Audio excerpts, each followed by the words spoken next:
Hello, everybody, and welcome to Snap Together Sunday. I do know. First of all, yes, this is coming very late. I'm probably not actually having any viewers right now. If you are watching me live, thank you very much. If you're just watching a replay, I totally get it. Thank you for watching me at all. The reason this is so late, and the reason this is on Sunday morning instead of either Friday or Saturday evening, is just because the time kept getting away from me. Had other stuff to do. And it's like, I'll start at 9 o'clock, I'll start at 10 o'clock, I'll start at 11 o'clock, I'll start at midnight, and here we are, 1 a.m. on Sunday.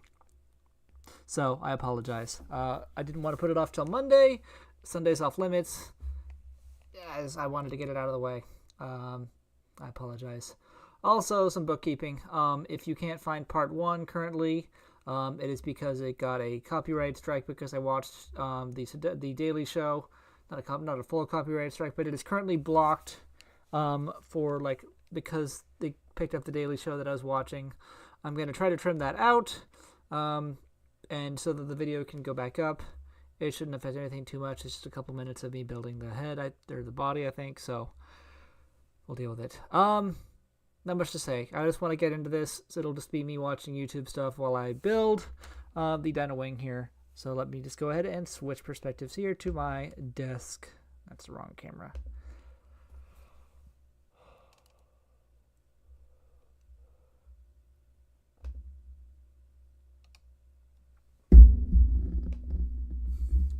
All right, here we go. As you can see, 2 bags. There's 8 frames, I think. 2, 4, 6, 9 frames, a couple individual parts. Let's open these up. And here's the instructions also. This is Dyna Wing, and the other side is Dyna Diver. So we're using the frames number 2 today.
Together.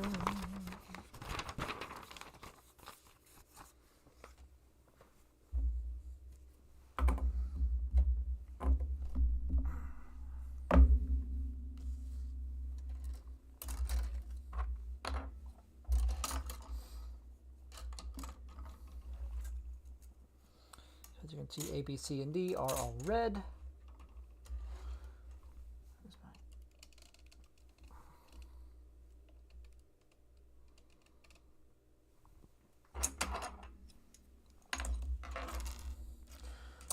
And E is, the rest of them are different colors: E, F, G, H, and I.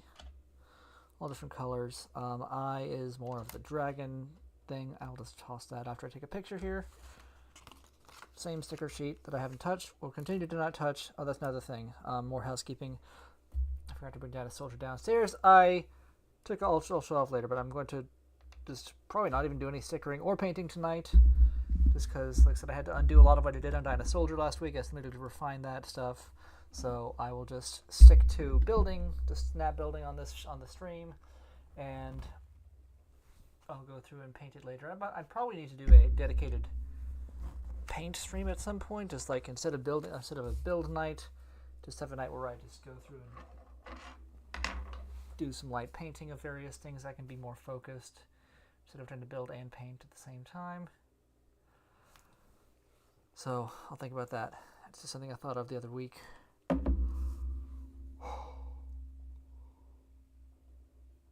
Okay.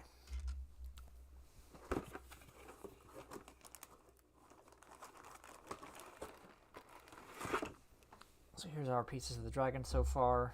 I think it's the torso.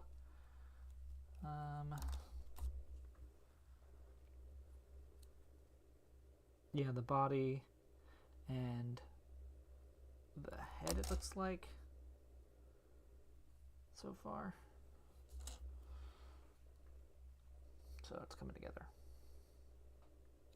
But I don't have all the pieces yet, so I'll just put that to the side.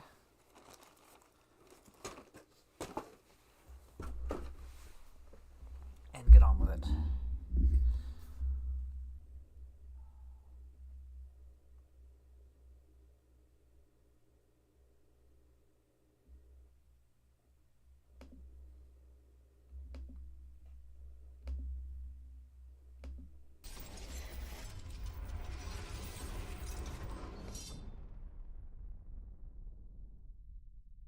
Hello everyone, welcome back to the TG Omega channel for day 882 of daily content.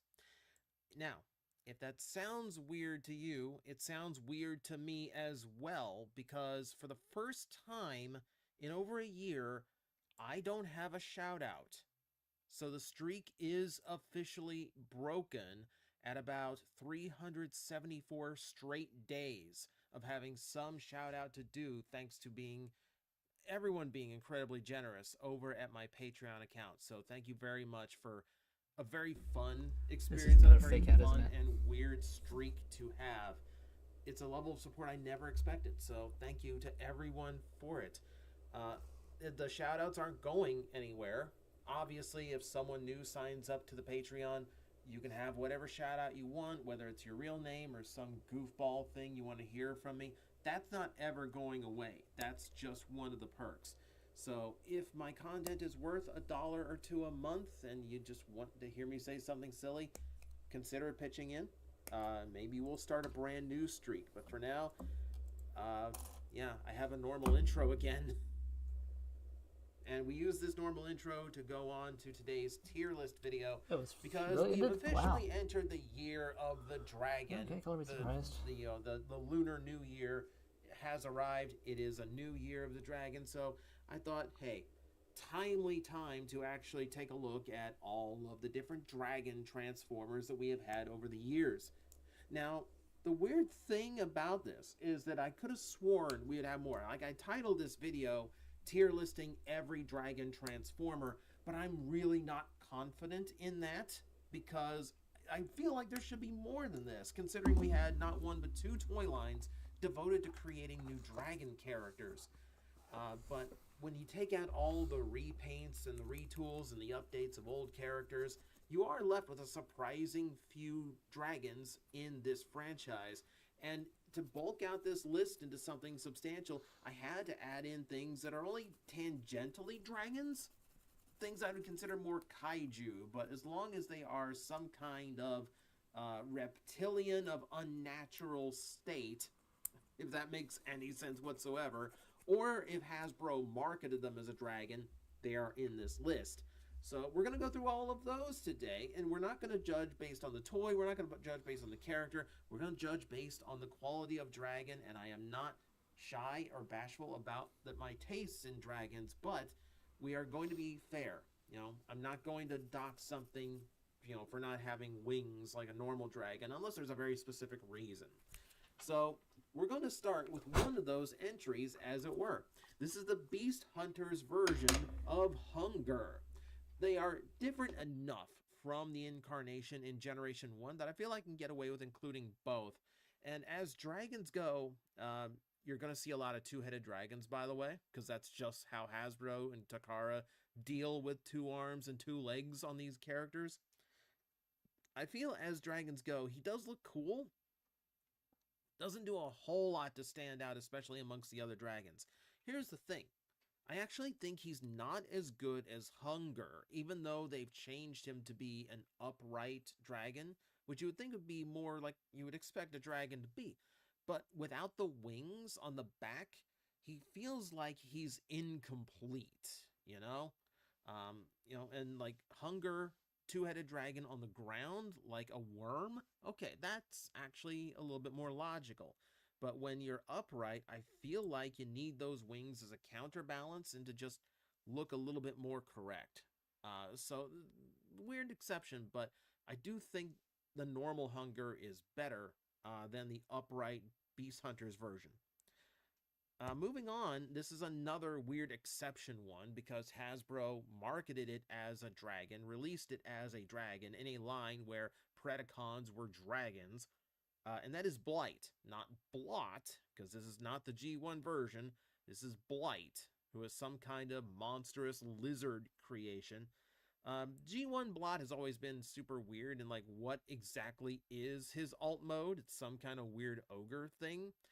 This kind of falls under the same category. Now, they market it as a dragon, so I have to consider it as a dragon, and as dragons go, it's a very odd one. Not very dragon-ish. Again, that is because it's based on a G1 ogre. But if you call a dragon, I gotta judge it as a dragon. And as dragons go, it's kind of inferior to the rest of his team. But so when I put them all the way down, I'll let you know when we go all the way down. Bumblebee from Rescue Bots. We can't escape Bumblebee. Even in a list of Transformer dragons, there is still a Bumblebee we have to discuss. To be fair, the toy itself is kind of fun, but as a dragon, I mean, there's a weird proportional thing because this has to change into a Bumblebee-shaped robot. He's a cool toy, but he doesn't come across as much of a dragon. He always, like, proportionally, always, like, weirdly enough, he feels like a horse with no neck, if that makes sense. It kind of comes from the fact that like his front legs and back legs are kind of the same size, which is not quite what you expect out of a dragon. I expect larger back legs. It's a weird one, but it's not a terrible one either. I think I'm going to stick him right in the middle for now. And then we'll figure him, we might shuffle him around, but for now, it's not a bad spot, I think. Now we move on to Cindersaur, and we get into like the exception things. And like here's how this works in my head. Deathsaurus is on this list, who we agree is just a big dragon chicken. Well, also Flamefeather is on this list, who is a small dragon chicken. So if I'm going to include Flamefeather, I feel like there is room for Cindersaur, who is something I would consider closer to a kaiju than a dragon, but at the same time, it's close enough for me to consider, okay? And again, I'd put him somewhere around, like, the Blight level of, well, he kind of looks cool. Actually, no. You know what? No. I'm actually going to put him one notch higher, because if we count him as some kind of upright bipedal wingless dragon, stretch, he does still have some cool stuff going for him. I like the blade out the nose. Like, I like the overall look and proportion, the large head thing. Like, he doesn't look terrible, as far as like a beast mode goes. And at least I can kind of identify where his beast mode is coming from. Yeah, that's still kind of losing me on Blight. So we're gonna go with that. I feel like that's a fair assessment. But speaking of which, let's talk about the Death Chicken. So Deathsaurus is probably the closest we've come so far to a proper dragon on this list. And as such, he is very traditional in his dragon designs. He has wings, he has a big tail, larger back legs, and small front legs, almost like a winged T-Rex kind of aesthetic to him. And then there is that head where it is a very atypical style for a dragon. We make fun of it. It's the Death Chicken. Okay, that's the fun running gag. It's okay for me though. I don't mind the difference. In fact, I kind of like it being a little bit different. It sets him apart. And overall, I do think he has a really cool look to him. Like, as dragons go, yeah, like he's probably the best one we have on this list so far. Good enough for me to put him up to premium. I should hope so. I just paid premium to get the new one. Well, actually, no, I paid it like 10 months ago, but you get what I mean. Point being, good toy is good, and I am putting Deathsaurus up to the premium point.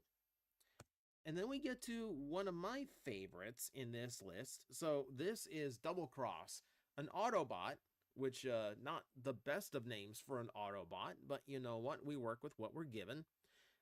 He is the earliest proper dragon in Transformers. He's, very traditional as far as dragon styling and overall look go. I do like the colors that they went with. Strangely enough, like he almost has like a skeletal bone dragon look because they left the tops of his head white, which gives it a far creepier look than I think they intended. Like there's some there's some like necrosis going on here, some zombie element that could have been like a really cool Decepticon idea. Again, weird, he's an Autobot. I do really like the overall look, and we're not judging by the toy, but I love the toy too. I don't think he quite hits the cool quota that Death Stars does, but I do want to put him up high. I do want to put him up to at least premium. Okay, so that puts us on Dragon Storm from the last night. I thought the last night would give us more dragons than it did. I was actually kind of surprised. Like, there's actually not that many. But the Dragon Storm's a weird one because it's a Hydra, is what it is. It's a 3-headed dragon. Again, we're not talking about the toy quality. We're talking about the dragon design. The 3-head thing is not the first time we've seen that in Transformers. And overall, as a dragon goes, it's a little bit weird in design because of the way it transforms into 2 robots at once. He does come across kind of tubby, kind of overly bulky. And then dragons can be that way. They can absolutely be that way. I don't think he really gains anything by being 3-headed, though. Like, it definitely makes him stand out and be a little bit different, but I don't know if I don't know. There's something about this, especially, like, in the coloring, where, like, the flat gray of that toy just kind of puts me off. Like, it doesn't have, it doesn't wear it as well as some of the other toys. And then you just throw the orange heads in there for a splash of color, but it's, like, too little too late at that point. Like, I kind of like it in Double Cross because it kind of blends to his normal colors and makes me have other ideas. Like, Dragonstorm just kind of looks like he fell into, like, some like Sunny D. Or, like, he fell into some, like orange powder or something. He got into the Cheetos. That's what he did. It's going to be okay. It's going to be okay. I'm going to put him, like, right in the middle. I'm going to put him right in the middle, I think. Here's an odd one. This is Dragonus, not the villain from the Mighty Ducks cartoon. No, this is a Minicon from RID 2015 who is just a little dragon. He's just a little guy. As dragons go, though, he's actually not terrible. He's actually not too bad as dragons go. Yes, he is small, so his details are going to be limited. But as, he doesn't make a bad flat little dragon. Like, I like how they handled his wings. The only thing about him that marks it down for me is coloring. I don't think the green and maroon look very good together. It's got, I don't know, it's got kind of a weird coloration to it that is just not hitting me in the right way. Repaint of this would be better, but for all of these listings, we're going by the original version. Unless it's a character with multiple iterations, and then we're going with the best iteration. And that is not to be like a repaint, but like you'll see what I mean once we get down the list. So I'm going to put him bottom of retail. Considering what he is, I think he's fine. He's an okay dragon. That does bring us to Flame Feather, one of the other little monster on this list. Remember, because I included Deathsaurus on this list, I had to include Flame Feather. And he definitely does make a better dragon than his other spark-throwing counterpart. He does have the wings going for him. He's got claws instead of the hands. He does have a big bird head. So again, we're getting into something that I would expect Ultraman to fight. But I do like the look of him better. He does pass himself off as a better dragon. That it said, it can't put him terribly high in that case. We're going to retail again, probably south of Dragonstorm. We're filling up the middle here. I don't know if I'm just super picky about my dragons or if this is just stacked to have all the really good stuff late in the list. I'm looking at it now. I really do think it's just because the good stuff is very late in the list. We'll get there, though. We will get there. All right, so let's move on from him, and we can now talk Galvatron from Beast Wars the Second. One of my favorite toys. I really wish it didn't use gold plastic so I could actually play with it again and not be afraid. But it is what it is, and it's a weird dragon. I like the overall look, but the dragon mode out of his 3 modes definitely seems to be the one suffering for his triple changer nature. It does an okay job. It does an okay, but it is bulky in some spots and then scrawny in other spots where it really shouldn't be. The weird proportions that always got to me is how scrawny his lower legs are compared to how fat and dumpy his thighs are. Like, I needed a little bit better proportioning there. And then he is a very, like, kind of kibbly dragon. Like, the wings have this kind of broken up look to them for the pincer gimmick that I don't really agree with. He's got the halves of his drill hanging off his shoulders, which looks okay, but it's not, like, the best dragon look. I still think he has a lot of cool things going for him as a dragon, though. Like, the overall shape is there. There is some unique detail to him, like the overall sculpt of the dragon head, and he is just a fun dragon. So, I have issue, but as just a dragon goes, I do think he's cool enough to go up to premium. I do think he's just good enough to hit the premium or like top of retail, but I feel like he's just a little bit over on that one. And now we get to one that I think is going to be universally agreed upon. We are at RID Megatron, or Gigatron, if you will. And I really love this one. Again, we're dealing with a 2-headed dragon, but hear me out. Now we have the wings included in this, in this endeavor. So he actually does have that counterbalance you would expect to see of an upright 2-legged dragon. That helps me out a lot. That really helps me out a lot as far as just like dragon that makes sense. The overall aesthetic of the 2-headed dragon does look really, really cool. He's got tiny little forearms, but, again, upright dragon, not a surprising aesthetic choice. Colors look really, really cool. The dragon sculpt itself is very menacing. Yeah, this is a stronger candidate. This is a very strong one. I don't think there's any question that goes up to Holy Grail. I think it's just a matter of where he falls as far as that line goes. You ready for a weird one? Remember, I had to throw in literally everything that qualified as a dragon in order to get the list with enough entries.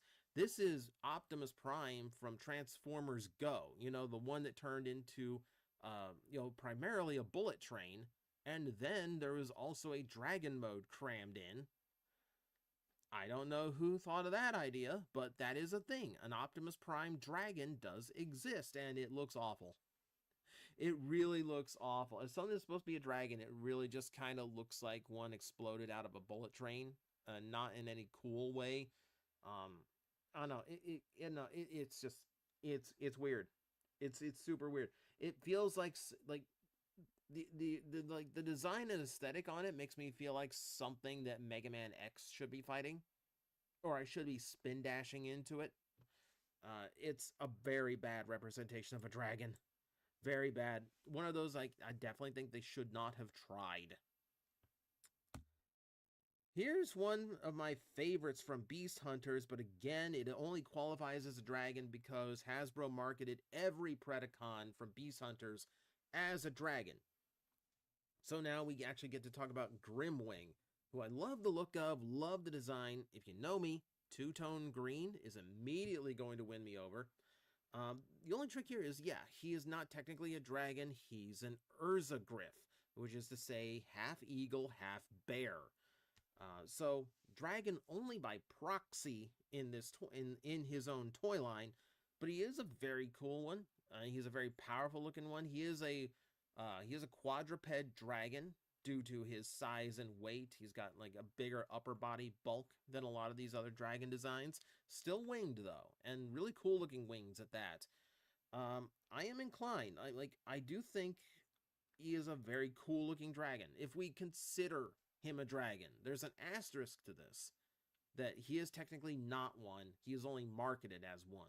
So we're going to include him just to make sure I cover all my bases, because I know someone's going to say you left this and this out. So I'm trying. I'm trying. I'm trying. As you can see, now we're going on to Rescue Bots again, because Heatwave also had a dragon figure.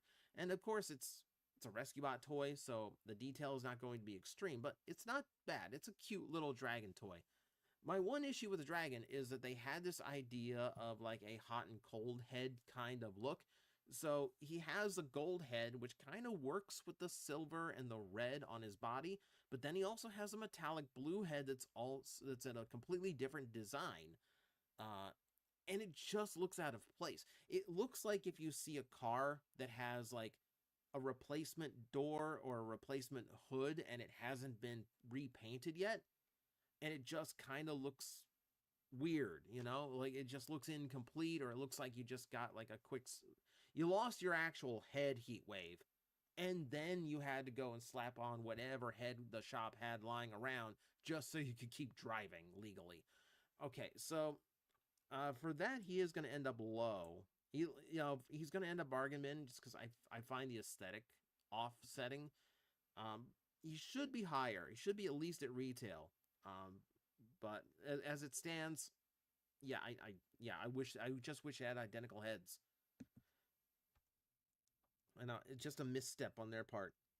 Now here we get to the original design for Hunger. Now we're dealing with a worm style two-headed dragon, so it's crawling on all fours, big thick tail, two huge necks and heads. It's an overall cool look. Like I said, I like it better as this style than I do the Beast Hunter style that made him a bipedal dragon. I've always really liked the design of G1 Hunger. I can't even explain it. And for some reason, like just the way that the bulk worked out, the G1 dragon mode looks better than the Power of the Prime ones. Mostly because the front feet, the front legs, actually look big enough to support his weight. So for that, I don't think he goes like above Galvatron, but I'm putting him up to premium. I really like him. I really like the look of that one. We're going back to Beast Hunters, and again, quadruped dragon. This is Laserback. Now, again, we're dealing with quality of dragon here, and this is one of those designs that you might not look at and call dragon, because it doesn't have a long neck, it doesn't have wings, and it's on all fours. But if we are classifying this as some kind of monstrous lizard is dragon, then yes, we can include him. Remember, there's people out there that argue that Godzilla is some form of dragon, so I think we're in our bounds here. Also, it's my list. I'll call it a dragon if I want. It's a cool looking one. The yellow and the red actually works a little bit better because, I mean, it's the same color palette, ironically, as R.I.D. Bruticus, which looks very play school and very, way too bright. These colors are a little bit more subdued, especially the red, so it works a little bit better, and the body pattern plays to it better.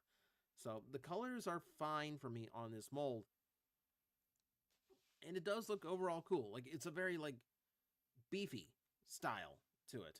I don't think it goes, premium, but, I'm willing to put it top of retail. I think I like it that much. We got another weird one that we have to discuss here. This is Classics Night Scream. So remember, the Classics minicons that we got were supposed to be released in Cybertron as part of those 2-pack sets, but the line never quite got off the ground fast enough. Those 2-pack minicons came way too late in the toy line's lifespan to go beyond just the repaint waves. So they end up in Classics instead, in these haphazardly slapped together teams. But one of them happened to be a dragon, one of our very first animal minicons. And as dragons go, he is very traditional. Quadruped, smaller front legs, long neck, good wings, long tail. And traditional, like red and orange colors, so you're expecting some kind of fire dragon. It's about as traditional as dragons get on this list. Until we get to like the later end of this list and we start talking about Megatrons. But as a dragon, yeah, very traditionally designed and not bad looking. Remember, we're judging by quality of dragon, not necessarily quality of toy. So for that, somewhere right in the middle of retail, I think he's like spot on, one of those middle of the road. Doesn't do anything wrong, but doesn't really excel or stand out as unique. You know, just someone had to be just like the normal dragon on the list. It just happened to be Night Scream. Predaking. So now we are talking about the big, like, ultimate version of Predaking. We're not talking about the Voyager or the Cyberverse. This is what I meant by if we're doing a character with multiple iterations in the same year and continuity, we're going to go by the best ones. And his final design, his ultimate toy, like, was it Beast Fire? One of those. It's a crazy name. I don't care what the name is. It was awesome. It's a huge dragon transformer, massive wingspan, black and red, hits of gold, black and orange and hits of gold, like very lava aesthetic, which I love a good lava aesthetic. It's just a super wicked looking dragon. You get like, and of course it is. It's like the highlight piece of Beast Hunters. It's the main toy in that franchise. It had to be good, and it is. It looks incredibly cool. Yeah, he goes high on this list. I'll put him to Holy Grail. I don't know whether or not I like it more than RID Megatron's Dragon Mode. I mean, Predaking is certainly more traditional, extreme in detail, but more traditional. So that might switch around. Let me think about this for a little bit, because we do have a few others we need to go through yet, so I got some time to consider. We need to move into Ripclaw, a very rare female dragon in Transformers. And again, uniqueness wins in these types of designs. So again, quadruped dragon, long neck. Forgot I was muted. I love Ripclaw. Being like she's a great figure. Like crazy wild giant wings. I do like the So I think I forgot to design say to the face. I think I was muted when I said this is the first wing of the Dyna Wing. So we are now building the second wing to combine. It'll do this number behind Dyna Soldier. So the arm goes there. Actually, no, is it this way around? It does both. Different formations. And also for the dragon formation. The wing does that. It also does that in the grid Kaiser Grid Man? Kaiser Grid Knight formation. So that's the thing. Anyway, that's what we're working on. Just the wing. I decided to cut all the pieces at once because it's the same construction. I know how it goes. So yeah. She looks like she is designed to just rip and shred something. And then you get that tail. That super long gripper tail, like that she can actually scorpion over her shoulder. Now it's cool. Now you got a unique design element that's really cool. Yeah. She goes very high. Ripclaw goes very high. It's really just a matter of, do I put her in Holy Grail? Do I put her at bottom of Holy Grail or top of premium price? Because she really is that good of a design. She really is. For now, I'm going to cautiously put her in Holy Grails at the bottom. There are a couple more dragons that will probably go here, but for now, that's where she goes. We'll see how it balances out. Okay, Ripper Snapper. Now, the G1 toy is absolutely just a mutant shark, but this one absolutely does a few things differently. Again, he's kind of closer to a Godzilla, so he kind of gets in for judgment based on that argument. If you judge him as just kind of like an upright shark dragon, then yeah, he's actually an interesting design. I don't know if it's premium price interesting, but it's cool. Like, I do like the overall look. Like, he looks like a dragon Spinosaur. That's actually kind of awesome. You know, if we view him like that, if we take him away from his G1 monster shark counterpart, and we actually judge him as just, yeah, like some kind of weird shark dragon, he actually gets a little bit cooler, and potentially one of the coolest ones out of those Terracons. At least to me, anyway. That's going to bring us down to Savage, the Beast Changer. Savage Noble, the Beast Machine's dragon. I hate this thing. So, no arms on this at all. It is just a two-legged, belly-crawling dragon. Split tail, 2 wings. It's the head. It's the head that just looks like some kind of mutated frog thing. No discernible eyes on this design. What are you doing making a dragon with no eyes? I thought for years that the things on the far back of his head were the eyes, just weirdly set. It's the hinge. That's the pin that holds his head together.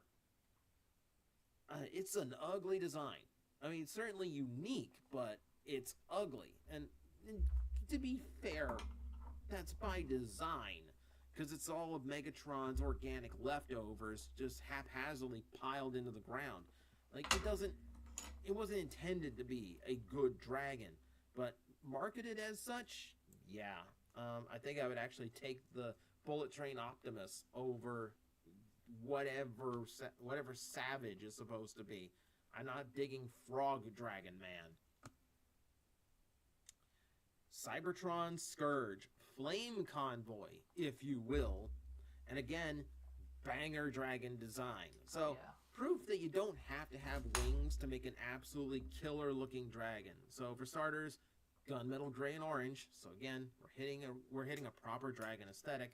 And I like the hits of purple to shake it up a little bit. What gets me on the design, not only is it the optional extra 2 heads, but also just those massive spikes coming out of its shoulders that give it the silhouette of a dragon. There's the with wings of but once you really take in what Dyna it is, Wing. it looks I'm missing brutal. something This looks like something you'd fight in not. Monster Hunter. Like that level of just extreme creature. And it's absolutely awesome at that. Again, we're going up to Holy Grail.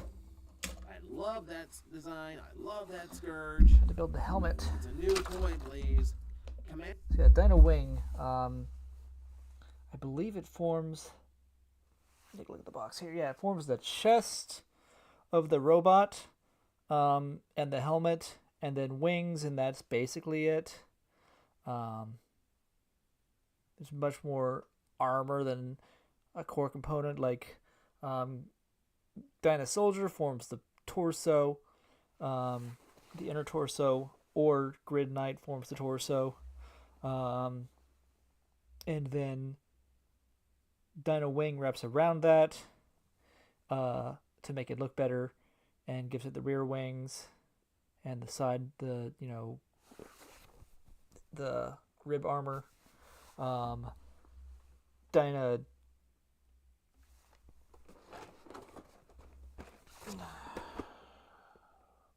Striker forms the arms, and of course Dyna Diver forms the legs.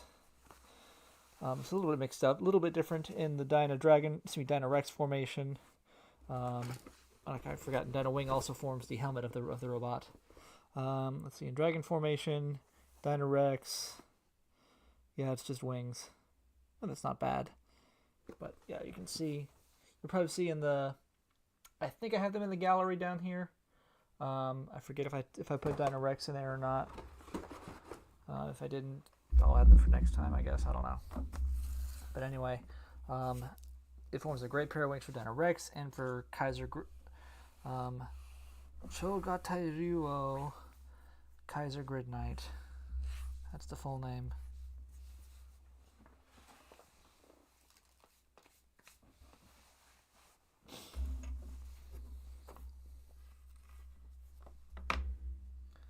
Chogatairyuo Kaiser Grid Knight. There we go. Okay, anyway, let's build this helmet.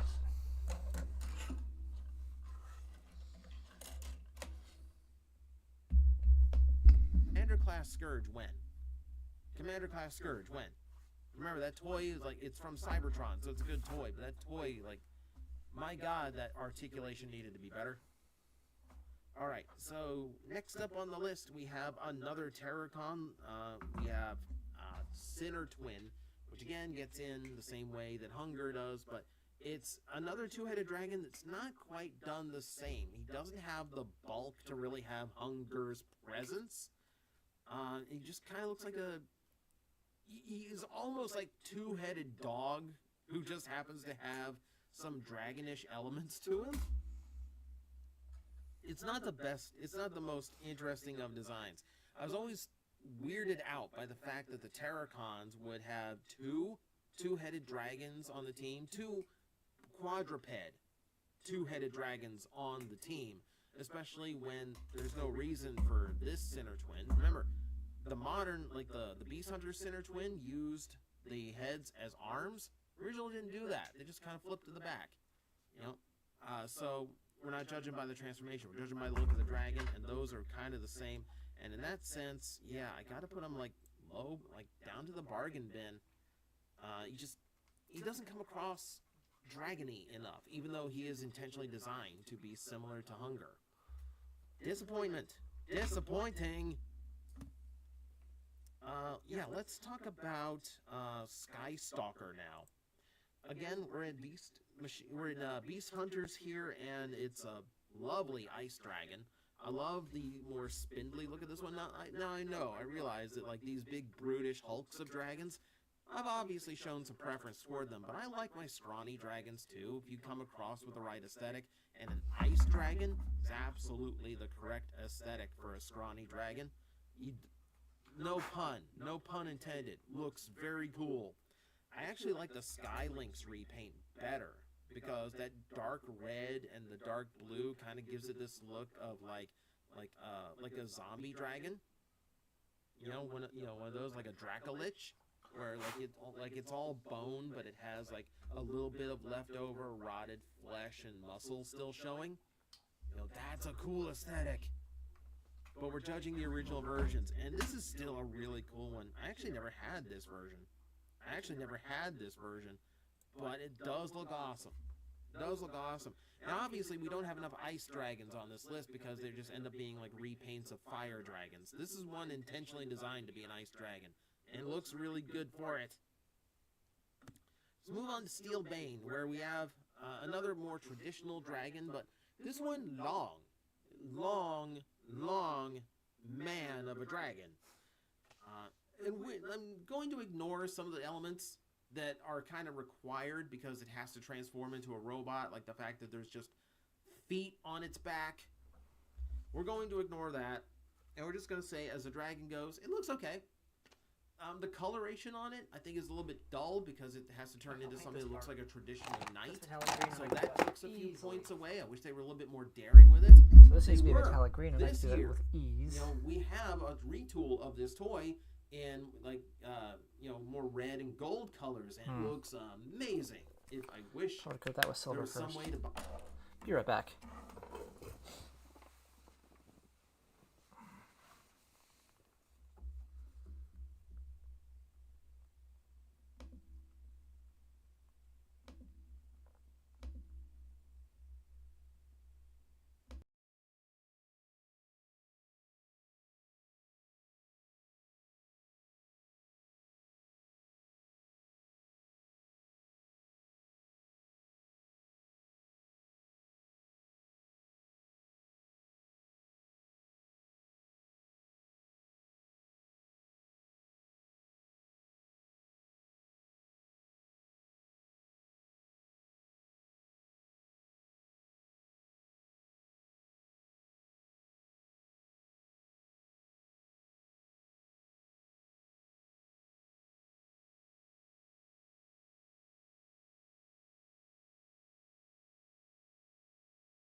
And I'm back. So, it's just the metallic green on the red. Just came out black, so I'm going to wipe that off. Do a base coat of silver. And try again. Buy it if you were in the U.S., because the only way right now is to import it out of China. It's crazy expensive to do that. But the base toy itself, the original version, on the dull side, on the kind of normal, plain-ish dragon side of things. So down to the middle of retail he goes. Now we're getting serious. Now we're going to start ending on bangs and whimpers here. Okay, so is there any question Transmetal 2 Megatron goes all the way up to Holy Grail? It's one of the older Dragon Transformers. It's the first proper fire dragon that we've gotten, and it looks amazing. I like the asymmetry to it. I like the clawed tail. I like the overhang neck. That looks like it's like looming over everything around it. It's just a super cool dragon design. It's the first time Hasbro really put effort into making a traditional dragon shape, and absolutely nailed it. Absolutely nailed it. Great aesthetic, great look overall. Absolutely Holy Grail tier. But then we have to talk about the alternate version. Similar to the Hungers, I felt that the Beast Machine's incarnation was different enough from the original to count them both. And this is a sad dragon. This is a sad dragon. All right, so you got arms that are even scrawnier than the basic version. A very thin, weirdly shaped, long body. The wings of the dragon don't look like wings. It looks like it's wearing a torn up trash bag for a cape. And then you got the fact that the gimmick forces the neck into this weird, constant, snaky shape, which makes it look like its neck is broken. So, no surprise, this one is going low. Flea market level. Nasty. Nasty dragon.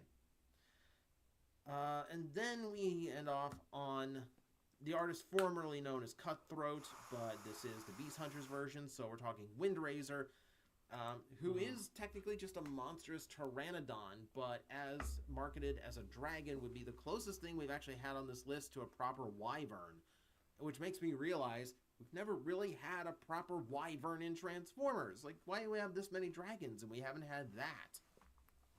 Regardless, if we are judging it as a dragon, it's a little bit of a weird one. I don't think it's terribly bad. But marketed as a dragon doesn't mean it looks like one. You just can't get past the Pteranodon. I'm including in this list simply because Hasbro said, Beast Hunter Predacon. I might be being too literal about that. Maybe he shouldn't be in this list at all. I do think it's an overall cool design.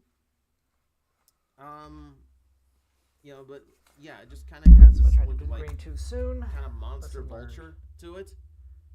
Judging it at, if we're judging, Welcome back into the monstrous Transformers, it'd be higher up. Judging it as a dragon because I have to judge it as a dragon, and it's ending up lower.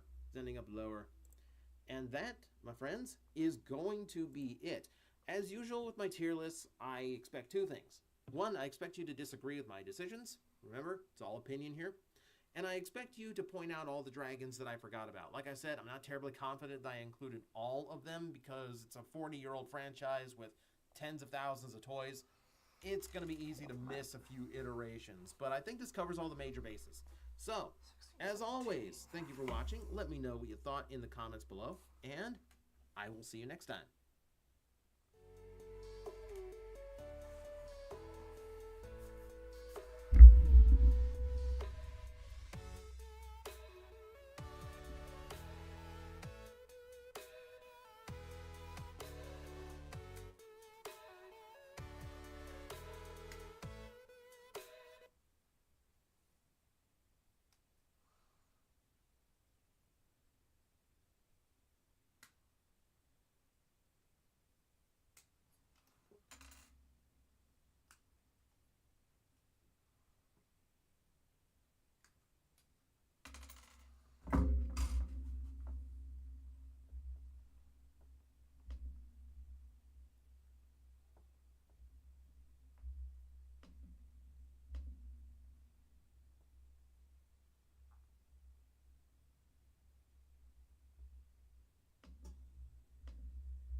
SeaWorld Entertainment is a major player in the theme park industry.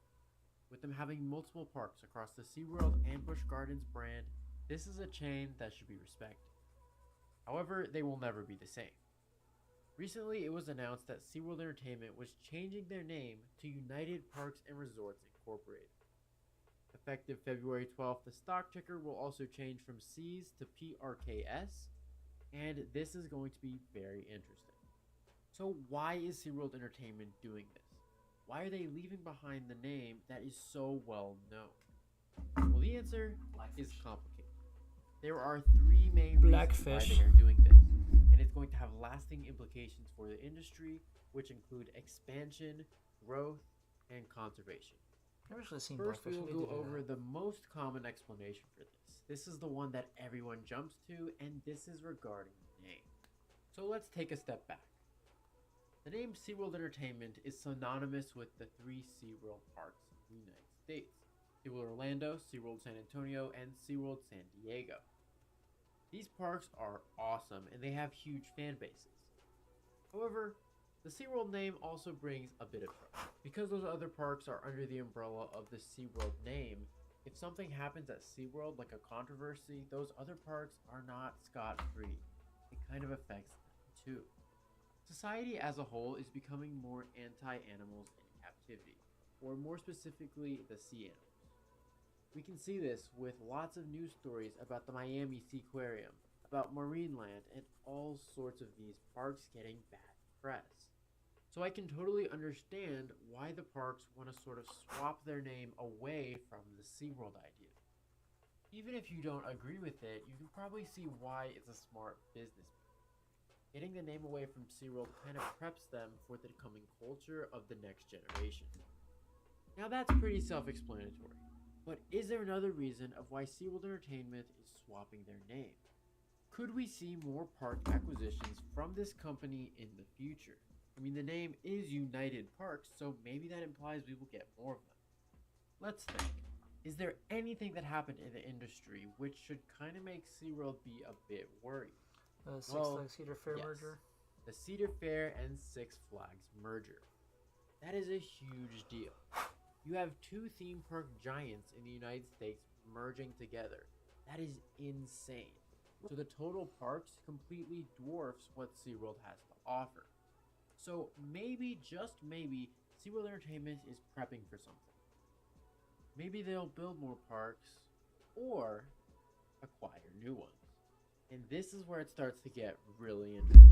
Nobody's building new theme parks in the United States in 2024. Well, back in 2022, SeaWorld initially tried to buy Cedar Fair.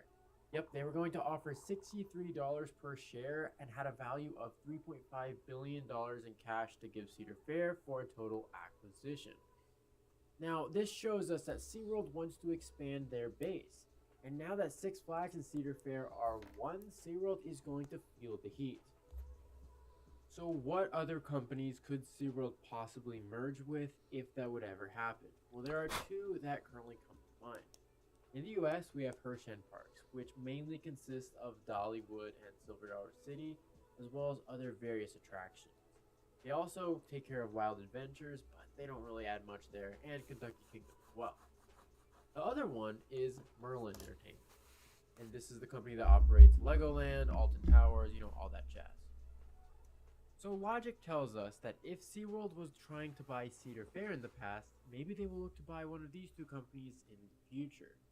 I guarantee you this has been talked about before up in management, but who knows what's actually going to happen. So maybe in the future, maybe 5-10 years, maybe even less, we might see SeaWorld trying to purchase another chain, or at least combine them into this United Parks and Resorts umbrella. Obviously nothing came out about this yet, but it's very interesting to think about. But let's talk about SeaWorld possibly building a ground-up park. What are the chances of that? Well, I would say pretty likely, but not in the way that you might initially think. A while ago, there were rumors that Busch Gardens Williamsburg was going to add a Sesame Street dedicated park. Kind of like Legoland has that Peppa Pig section kind of right next door, Busch Gardens was considering adding a separate ticketing Sesame Street experience. It would kind of take over the current Sesame Street section as well as a giant expansion.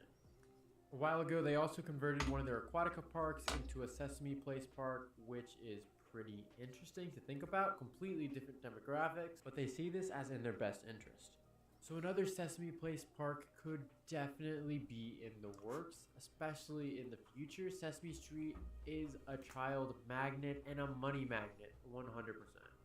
This new name is very interesting, and the time frame is especially cool to see. We see this right after Epic Universe kind of got fully embellished. Epic Universe is in the news. Epic Universe this, Epic Universe that. And we kind of are seeing a new theme park boom. People are really excited about theme parks, and I think it's very cool to see. We also see that SeaWorld is becoming way more ambitious in the last couple of years. They've added Iron Gwazi, Pantheon, and they're adding all these coasters within a short time frame.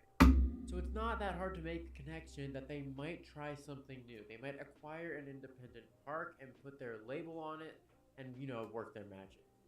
If we were to see a new ground up park rather than an acquisition and transformation, it would probably be in the global market, the international market. Somewhere maybe in China, maybe in the United Arab Emirates. We already are seeing some there, so they are definitely trying to grow their global prowess. Now, the global company is a bit disconnected from the regular one. They are loosely connected, but the one I'm mainly referring to is the actual SeaWorld in the United States. SeaWorld Entertainment that operates Busch Gardens and those other parks. Another thing to consider is now that Cedar Fair and Six Flags are one, they have a giant collection of parks. I mean, gigantic. But what about those parks at the bottom feeders of the bunch? If the new company of Six Flags decides to sell off those parks at the bottom, it could be possible that SeaWorld can swoop in and buy them and then revamp them. This is a very legitimate option. This is just based on if Six Flags wants to keep operating a park that provides a little bit of revenue, but not a whole bunch. That's what they have to consider. Is it worth their time?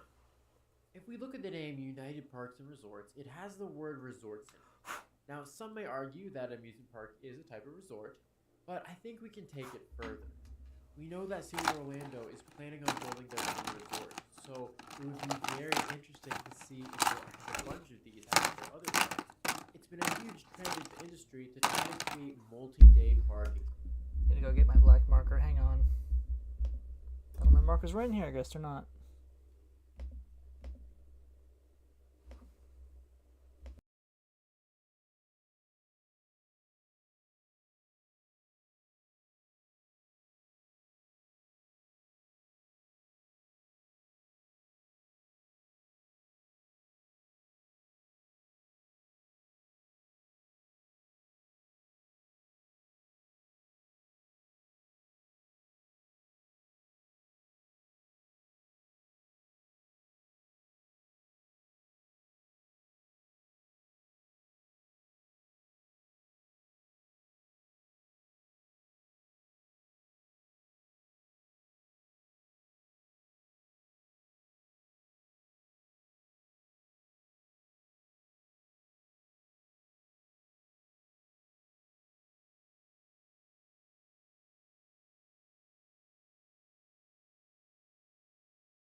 Alright, I'm back. My black marker. I know I said I wasn't going to paint on this stream. I changed my mind. Just a little bit. Just for the really easy bits. Like this. Experiences. And if they add a huge trend in the industry to try to create multi-day park experiences. And if they add resorts to their park, it can truly make this happen.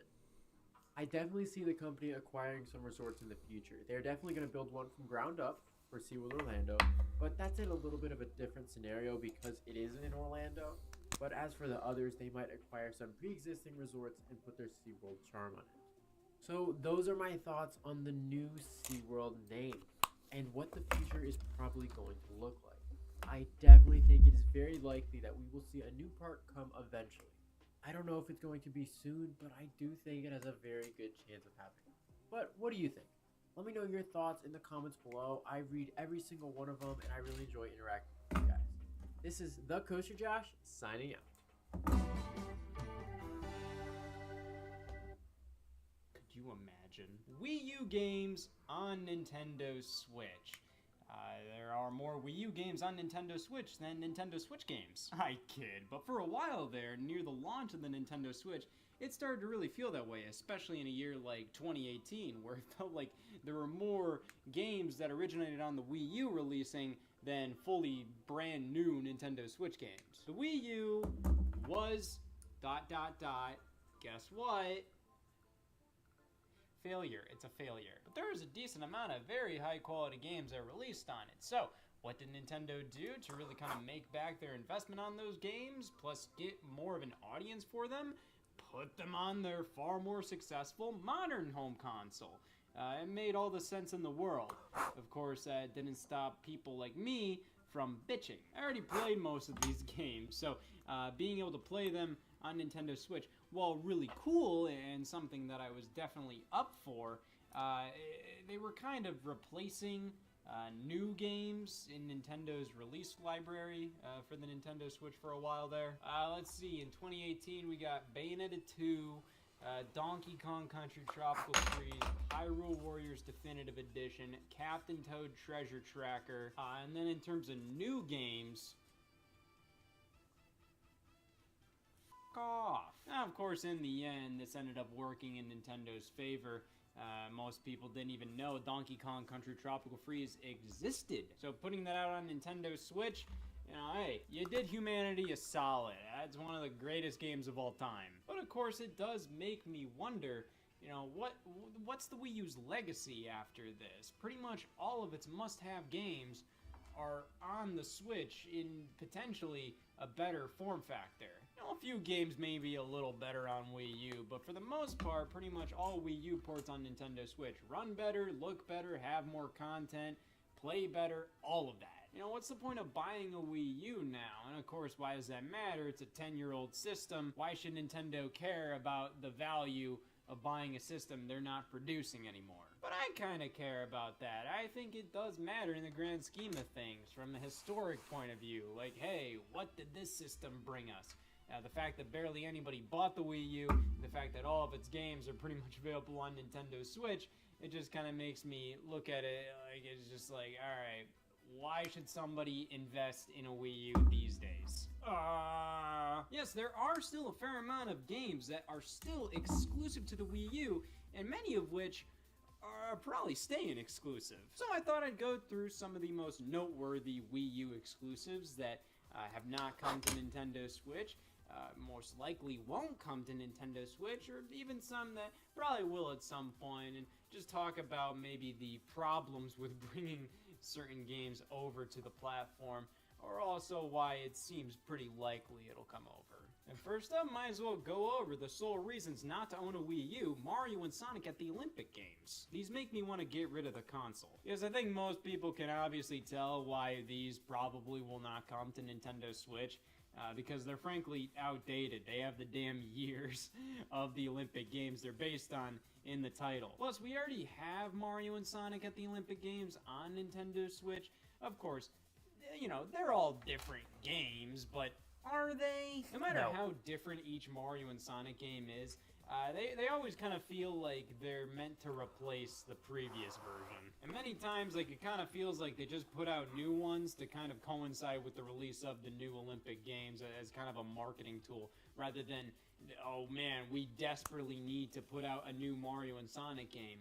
Think of the fans. What wondrous thing can we do with this brand new game? Like, no, it's meant to be like, oh, Rio 2016 Olympics are coming up. Let's put out a new Mario and Sonic game to coincide with it. Now, are these bad games? Well, these in particular, out of the whole series, are probably some of the worst. I wouldn't call them, like, inherently bad. Like, you don't immediately look at them and go, wow, that fucking stinks. They look fine, play fine, all of that, but it's just like, man, on the Wii U, these games are just, like, miserable to go through. At least Olympic winter games, like this game uses the gamepad in such stupid ways. It has you swap between pretty much all the control schemes. You have to swap between the gamepad, the Wii Remote and Nunchuck. It gets frustratingly annoying. But then Rio 2016 kind of fixes a lot of those control annoyances, but it just, this one has no soul. At least in previous Mario and Sonic games, those had dream events that were kind of these really cool Mario and Sonic takes on Olympic events. So they actually felt like Mario sports games, like Mario Kart and funky items and wacky locations to play in, all of that stuff. Rio 2016 was the first game in the series to just lack them altogether. It's literally just a sports minigame collection, and it is just so bad. But yeah, due to the gamepad use in this one, and just how this one's like outdated, and so is this one, these ones probably aren't coming over to the Nintendo Switch. I think it would be kind of like cool if they did, you know, just because there's the year in these games titles. I think it would be cool if they just did like a collection, not necessarily because I desperately need these games on Nintendo Switch, more so just for preservation purposes. I just think it's really cool to be able to play like games like these on more modern platforms that, you know, are probably going to be pretty future-proof. So, as much as I'd love to be wrong, these games remain Wii U exclusives. Well, you want to talk about real heartbreak? Mario Party 10, the only Mario Party on Wii U. It's very interesting how some of Nintendo's most party-oriented consoles barely had any Mario parties. You have the Wii, which was like prime real estate for Mario Party mayhem, and you only got two. You got Mario Party 8 and 9. Well, systems like the GameCube, you got fucking 4. And then the Wii U, we only got Mario Party 10. What a crime. Mario Party 10 relies heavily on the Wii U gamepad, at least in its big mode, Bowser Party. That's a mode where one player is playing as Bowser while the other 4 are playing as standard Mario Party characters playing on a standard Mario Party board. And when I say standard Mario Party board, I mean a standard Mario Party board in the sense of Mario Party 9, which also means a pile of fucking shit. And Mario Party 9 changed up the Mario Party formula. Definitely for the worse. That game is not fun. The game boards are linear and they aren't fun. They don't include fun. They're fucking not fun. And they brought that back for Mario Party 10. So while the Bowser Party idea is kind of cool, it's wasted in this game. Not only is the fact that, like, man, playing the game without Bowser is not fun, because like I said, it's not fun! Bowser Party is just that mode, but Bowser is constantly chasing you, and there's only like 10 mini-games that happen. All of those mini-games feature, you know, Bowser, which is, you know, the player on the Wii U gamepad, trying to beat the other characters. And they only have 10 of them or so. So, like, they repeat very often. It gets really repetitive. And I'm just like, why? Why are there only 10 Bowser Party mini-games? This is like the big mode on the front of the box, yet you don't invest into it. The standard Mario Party mode is very basic in this game. It's just the same as Mario Party 9, which is just like a really short game board. Linear is just one direction to go. All your characters are just in a car. I don't need to explain this to you. Have you ever seen garbage? Well, you're looking at it now. Then there's also Amiibo Party, which uses your Amiibo figures, and that plays more like regular Mario Party, you know, from Mario Party 1 to 8. But the problem is the game boards in Amiibo Party, just a fucking square. There's no strategy on where to go. It's literally like, yeah, just roll the dice and move around the board. It's damn Candyland. That's all it is. Mario Party 9 and 10 is pretty much just Candyland in terms of how the board is laid out. How regular Mario Party games are, you have different paths to take. You can kind of choose. While you do have to depend on the luck of the dice, you do have strategy there. There's no strategy in these games. And because of the use of the Wii U gamepad in this game, how that's kind of this game's big identity, yeah, I don't really see this one coming to Nintendo Switch. Also, because we already have Mario Party games on Nintendo Switch, and they kind of do the job of Mario Party 10 fine enough. Now, speaking of horrible fucking stupid fucking party games, Animal Crossing Amiibo Festival. This ain't coming over. This was pretty much always used as an excuse just to make Animal Crossing Amiibo on the Wii U. Just shove something out that holiday season that was Animal Crossing related, be able to make Animal Crossing Amiibo, and it didn't work. Everybody knew this game was horrible from the second they saw the trailer. The concept had potential of an Animal Crossing party game, but watching the trailer, like, nothing was exciting, nothing looked interesting and compelling. And while this game isn't entirely terrible, it is. I mean, it has some solid little ideas in there. Some of the mini games are kind of fun, but I feel like the only chance this game had to come to Nintendo Switch was via like Animal Crossing New Horizons as a side mode. It may sound weird, but they did this for Animal Crossing New Leaf. New Leaf got an update in 2016 that enabled the use of the amiibo introduced for Amiibo Festival, and also the 3DS game Happy Home Designer, because, you know, these weren't pushing units. And that update included a bunch of new content for New Leaf outside of the amiibo functionality, including a side mode where you could buy like a video game console for your house. You could put it in, and then you could start playing some mini games. One of them was like Animal Crossing Puzzle League. The other was Desert Island Escape, which was from Animal Crossing Amiibo Festival. And that was generally considered like one of the best things from Amiibo Festival. So it's very obvious to me that the developers heard that, okay, people hated most of this game. They tolerated Desert Island Escape. So they put that in Animal Crossing New Leaf as a cute little mini game to play. And the game's pretty much all there. So it ain't unheard of for them to put like Animal Crossing spin-offs in the mainline games, because they just did it with Animal Crossing New Horizons. They put pretty much Happy Home Designer into that game as paid DLC with Happy Home Paradise. So Amiibo Festival's only chance at coming to Nintendo Switch was as a side mode in New Horizons. At this point, I mean, like, they might still do it, but I just don't really see any point to it. Nintendo's kind of done pushing Amiibo. They kind of just release Amiibo to release Amiibo whenever they kind of feel like it. If they invested in like an actual Animal Crossing party game, one that didn't require Amiibo and one that was actually fun, I'd be super down for that. Even if it used kind of Amiibo Festival as a base, but actually kind of worked to build something actually compelling out of it. That's really the only way I can imagine Amiibo Festival working on Nintendo Switch. Not requiring Amiibo, actually building a new game out of it, which is something Nintendo has done quite a bit on Nintendo Switch. So a couple of Nintendo's Wii U games actually received sequels on Nintendo Switch. But it's very obvious those sequels were very much built off of the Wii U game.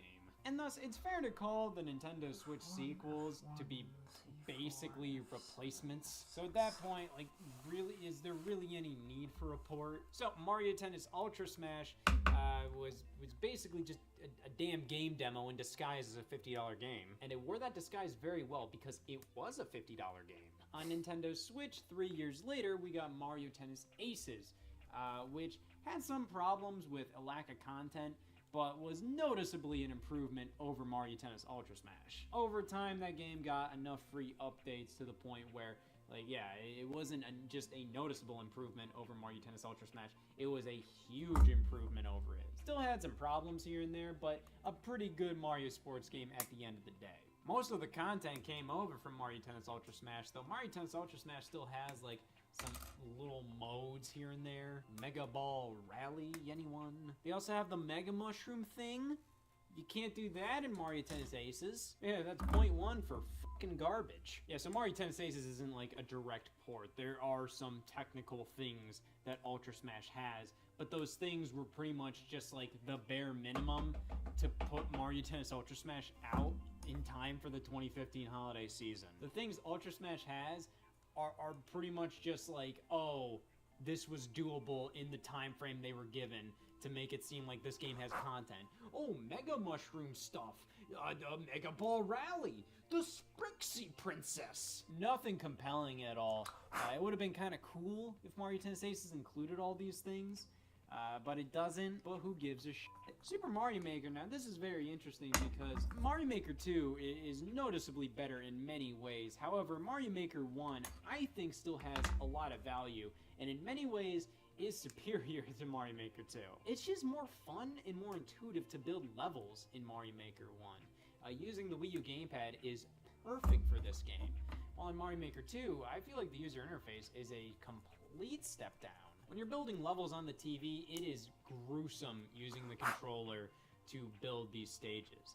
In handheld mode, it's better, but it's still just, it doesn't feel very good. Everything feels too claustrophobic. Everything feels too closed in. Mario Maker 1, it's really fast and fun to build levels. And then on top of that, like one of the big things, the mystery mushroom costumes, having hundreds of Nintendo characters, video game characters, non-video game characters, all this random stuff that you can play as all these random characters in the Mario Brothers 1 art style. Like, that was so compelling. And like, yeah, they were functionally the same as Mario. They didn't do anything different with them, but that meant a lot to level creation. Being able to play as Hello Kitty meant a lot, because then if you wanted to make a Hello Kitty themed course, I mean, you were set. And Mario Maker 2 added quite a bit, but it just didn't really left me feeling as fulfilled as the original Mario Maker 1 left me feeling when that originally launched. However, at the end of the day, Mario Maker 2 does a pretty good job kind of replacing the need for a Mario Maker 1 port. And then we also have Splatoon 1, which does have a lot of unique content. The Battle Dojo, anyone? The local multiplayer mode in Splatoon 1, where you're popping balloons? What the hell is that in Splatoon 2? And Splatoon 3, and ARMS. Splatoon 1 is a different game than Splatoon 2. Splatoon 2 is a different game from Splatoon 3. However, the Splatoon series is very much kind of like a thing where, at least in my opinion, when the new one comes out, there you go, that's like, alright, everybody's playing that now. However, for die-hard Splatoon players, there is reason to play Splatoon 1 over 2 and 3, you know, mechanics are slightly different. I'd say the gamepad worked incredibly well for Splatoon. It felt very intuitive to touch the screen to where you want to spawn, and when you're loading a multiplayer game, you get to play Squid Jump on the gamepad, which is one of the most ingenious uses of loading screens. The game was just the best. However, while Splatoon 1 is its own game, it has its own single-player campaign, all of that, Splatoon 2 was basically like a replacement for it. Yeah, the single-player is different in Splatoon 2, but at the end of the day, while Splatoon single-player is always a fine enough time, pretty fun, a lot of the time, like, it's generally not like the most like memorable outside of like a stage here and there. Like, the final boss in Splatoon 1 was really memorable for me. Outside of that, like, I don't really remember much. I remember it being really well designed and fun, but I'm not really hankering to replay Splatoon 1 single-player mode. If I'm hankering to play Splatoon single-player, I'll play like Splatoon 2's Octo expansion or Splatoon 3 single-player mode. And finally, we have Super Smash Bros. For Wii U, which has pretty much been completely eclipsed by Super Smash Bros. Ultimate. That was pretty much the best possible outcome for a Smash Bros. On Nintendo Switch. Every character returns, basically every single stage, and they're all remastered to look beautiful. Full single-player campaign, brand new modes, all kinds of stuff, huge amount of new characters, including DLC. Absolutely fantastic at the end of the day. But Super Smash Bros. For Wii U, it's its own game, very similar to all these other ones, but definitely more so than all of these other ones. There are loads of modes that are only in Smash for Wii U.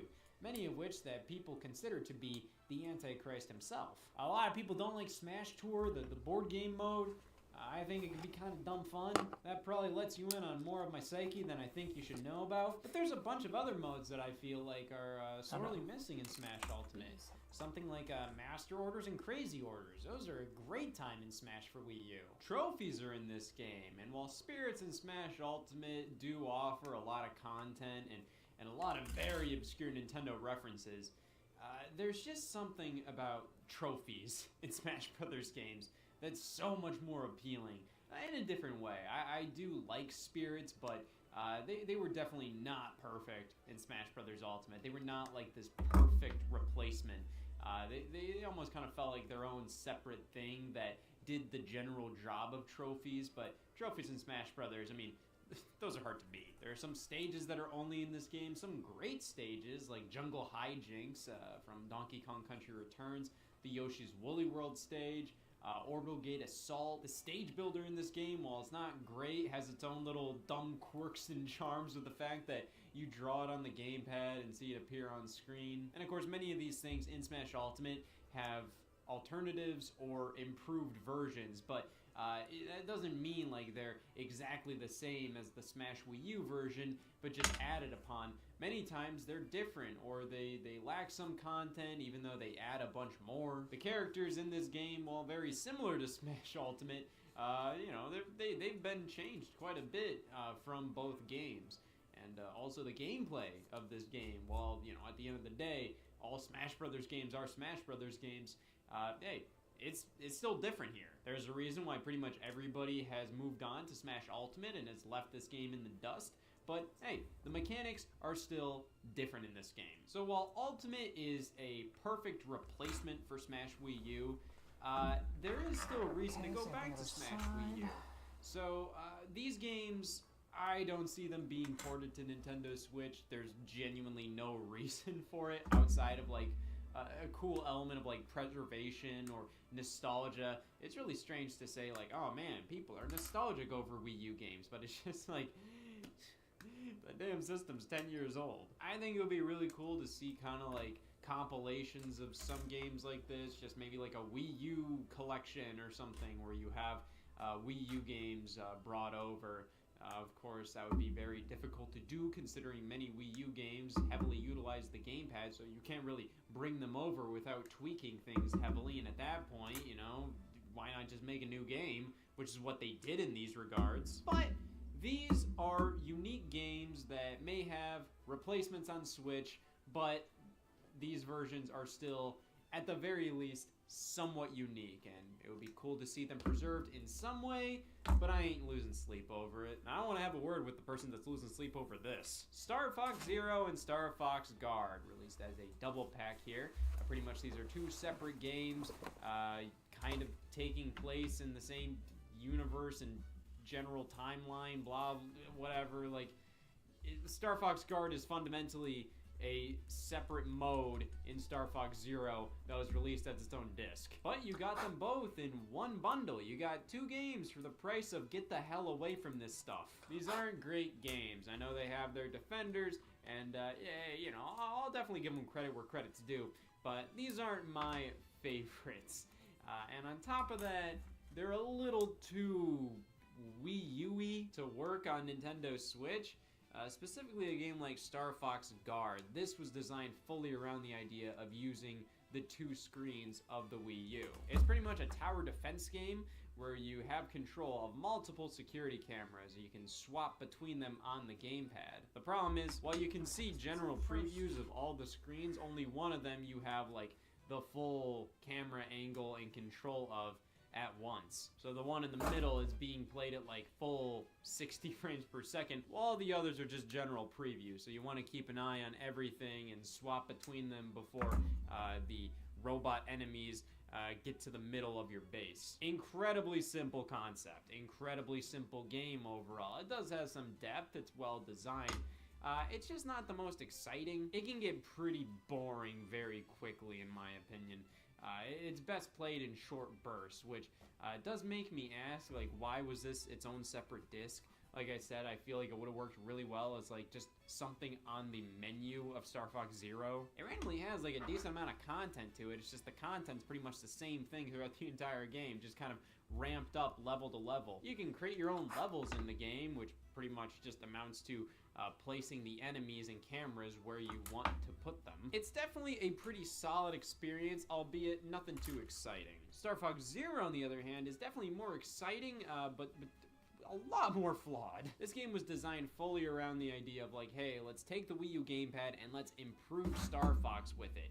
They crippled it in the process. So obviously a big problem with this game that many people, including myself, have with it is the control setup. The control setup is really hard to get used to, and once you get used to it, the game, you've already played through it like twice. So it takes longer to get used to the controls than the game itself is in length. Which is a problem. And while many people have said like, well, once you get used to the controls, like everything starts clicking with the game, I get that. But I personally feel like the game itself, outside of the controls, just already isn't that great. It's a lackluster retelling of Star Fox 64 in my opinion. It's not like a full-on remake or remaster of that game, but it's just so damn similar. It's basically retelling the same story, and it's just not very interesting to me. Which is why when some people have said like, oh, what if they port Star Fox Zero to the Switch and they rework the controls? I don't think that's gonna fix a lot. I think sure, you get rid of the controller frustrations, but I feel like that's just gonna make the flaws with the general gameplay and game design that much more apparent. And it's also gonna make you question, like, it's just like, okay, well, like, what's the point of this game now? At least with the bad controls, you can say, well, the point was to just piss me off. Love them or hate them, the Wii U gamepad controls for this game is pretty much its entire identity. Without those controls, like, I see no point to this game. So with that, I just say, like, just make a new Star Fox for Wii U. You can reuse assets from Zero, even though I don't think this game is a great one to pull assets from. There are some elements of it that look nice and run good, but overall, like, I just don't really care for this game's aesthetic. I would really love to see them just do something different with Star Fox. But yeah, I personally don't see these games coming over. I think it makes much more sense to create brand new Star Fox games or put the franchise on the back burner for a little bit until something new is figured out, because Star Fox just hasn't really evolved. Unfortunately, when it tried to evolve with games like Star Fox Adventures and Star Fox Assault, that was generally met with kind of like, And Star Fox Adventures is a good game, it's just not really a Star Fox game. And Star Fox Assault was actually a Star Fox game, but it took some inspiration from Star Fox Adventures with the third-person on foot stuff, and turned that into more of like a general Star Foxy kind of thing. And even then, a lot of people were like, I don't want Star Fox on foot, I want him in a plane! But it's just like, at the end of the day, it makes a lot more sense to have that extra variety in the game. Because Star Fox Zero is so short and just kind of feels like what was the point of that? You need that variety. This kind of game, I don't really think works in the context of a $60 modern day video game on store shelves. So I think they kind of need to do something new with Star Fox, and I think porting it to Nintendo Switch and giving it standard controls, I think it would just kind of show a lot of the flaws with Star Fox Zero much more. Now, when we're talking about games that were crippled by the Wii U gamepad, this is one of the big ones. Paper Mario Color Splash. Now, it's pretty wild. Like, not only was the general gameplay of this game not what any Paper Mario fan wanted, but they decided to deliver it in one of the worst ways humanly possible by forcing you to use the Wii U gamepad to go through cards to play in battle. Yeah, that was one of the stupidest things a Nintendo game has ever done. Color Splash, though, I really enjoy. I find that I end up having a lot of passion for games that I can very much tell aren't perfect, but in many ways that kind of makes me love them even more. Like, for a recent example, I've been playing a lot of Sonic Frontiers lately, and I don't think anybody will disagree that game is not perfect. It has flaws, it has some blemishes, but just the fact that it's rough around the edges and not perfect oddly makes me like it a lot more than just games that are really more polished and more well-rounded, a game like Splatoon 3 or something. There's just more to talk about with Sonic Frontiers. There's more to discuss, and I just kind of find that Paper Mario Color Splash is similar, where this game is very flawed. But I don't know, I kind of end up liking it a bit more than something like Paper Mario the Origami King, which, you know, is probably a slightly better game. But I think something that could easily be fixed about this game is the Wii U gamepad requirement. No matter what, you have to play this game with the Wii U gamepad. And when you go into a battle, you have to look up and down at the TV screen and the gamepad screen. All of your attacks and actions and all of that are displayed via cards that you have to grab via the touchscreen, bring them up, paint them with your paint to power them up, and then flick them onto the TV screen. There's about like 3 steps there that you really shouldn't have to be required to do. They're completely superfluous things that the game designers just forced onto you because they thought like, well, this will make it interesting. But this is an RPG, a very light RPG at the end of the day, but an RPG nonetheless. I mean, I guess the best way to put it is it's an adventure game with turn-based RPG-like battles. So, you're going to be doing these a lot. It's not like you can just kind of like, oh man, I'm going to defeat this enemy real quick. Once you get powered up enough, yeah, sure, but for the most part, you're going to be going through hundreds, maybe even thousands of battles in this game. And in fact, you have to do that for every single one. It is grating. And that's not even talking about the design of the battle system itself and how that's flawed. I'm just talking about controlling the damn thing. But weirdly enough, there is a feature in the game to play entirely just on the gamepad. And that method shows exactly how the game can work on just one screen. I don't think anybody will debate how the game is playable on just one screen, like from a feasibility point of view. It's not like a game like Nintendo Land where it's just like, I mean, maybe you could play that on one screen, but like, it's gonna be damn hard and you're gonna change a lot of what the game is. Paper Mario Color Splash, nobody's arguing that. You can play this on one screen, they just don't let you in this game. You just consolidate everything to the TV screen, take all the cards, put them up on top. There's no reason why this shouldn't work. And in my opinion, I think it would make Color Splash a much better game. That was such a huge annoyance with the title. They do give you some options on how you control the battles. There's like touch controls, advanced touch controls, and button controls. And I always pick button controls because I never liked like, oh, controlling the game with the buttons and all that. And then, oh my god, battle time, alright, I'm gonna move my hand and move stuff around with the touchscreen. And then, alright, so I just did my touchscreen stuff. Now move my hands back to the buttons and then do this. Alright, move my hands back to the touchscreen, move my hands back to the button. It was ridiculous. So I picked button control, and that definitely did help things. But on top of that, moving everything to one screen would help this game a lot.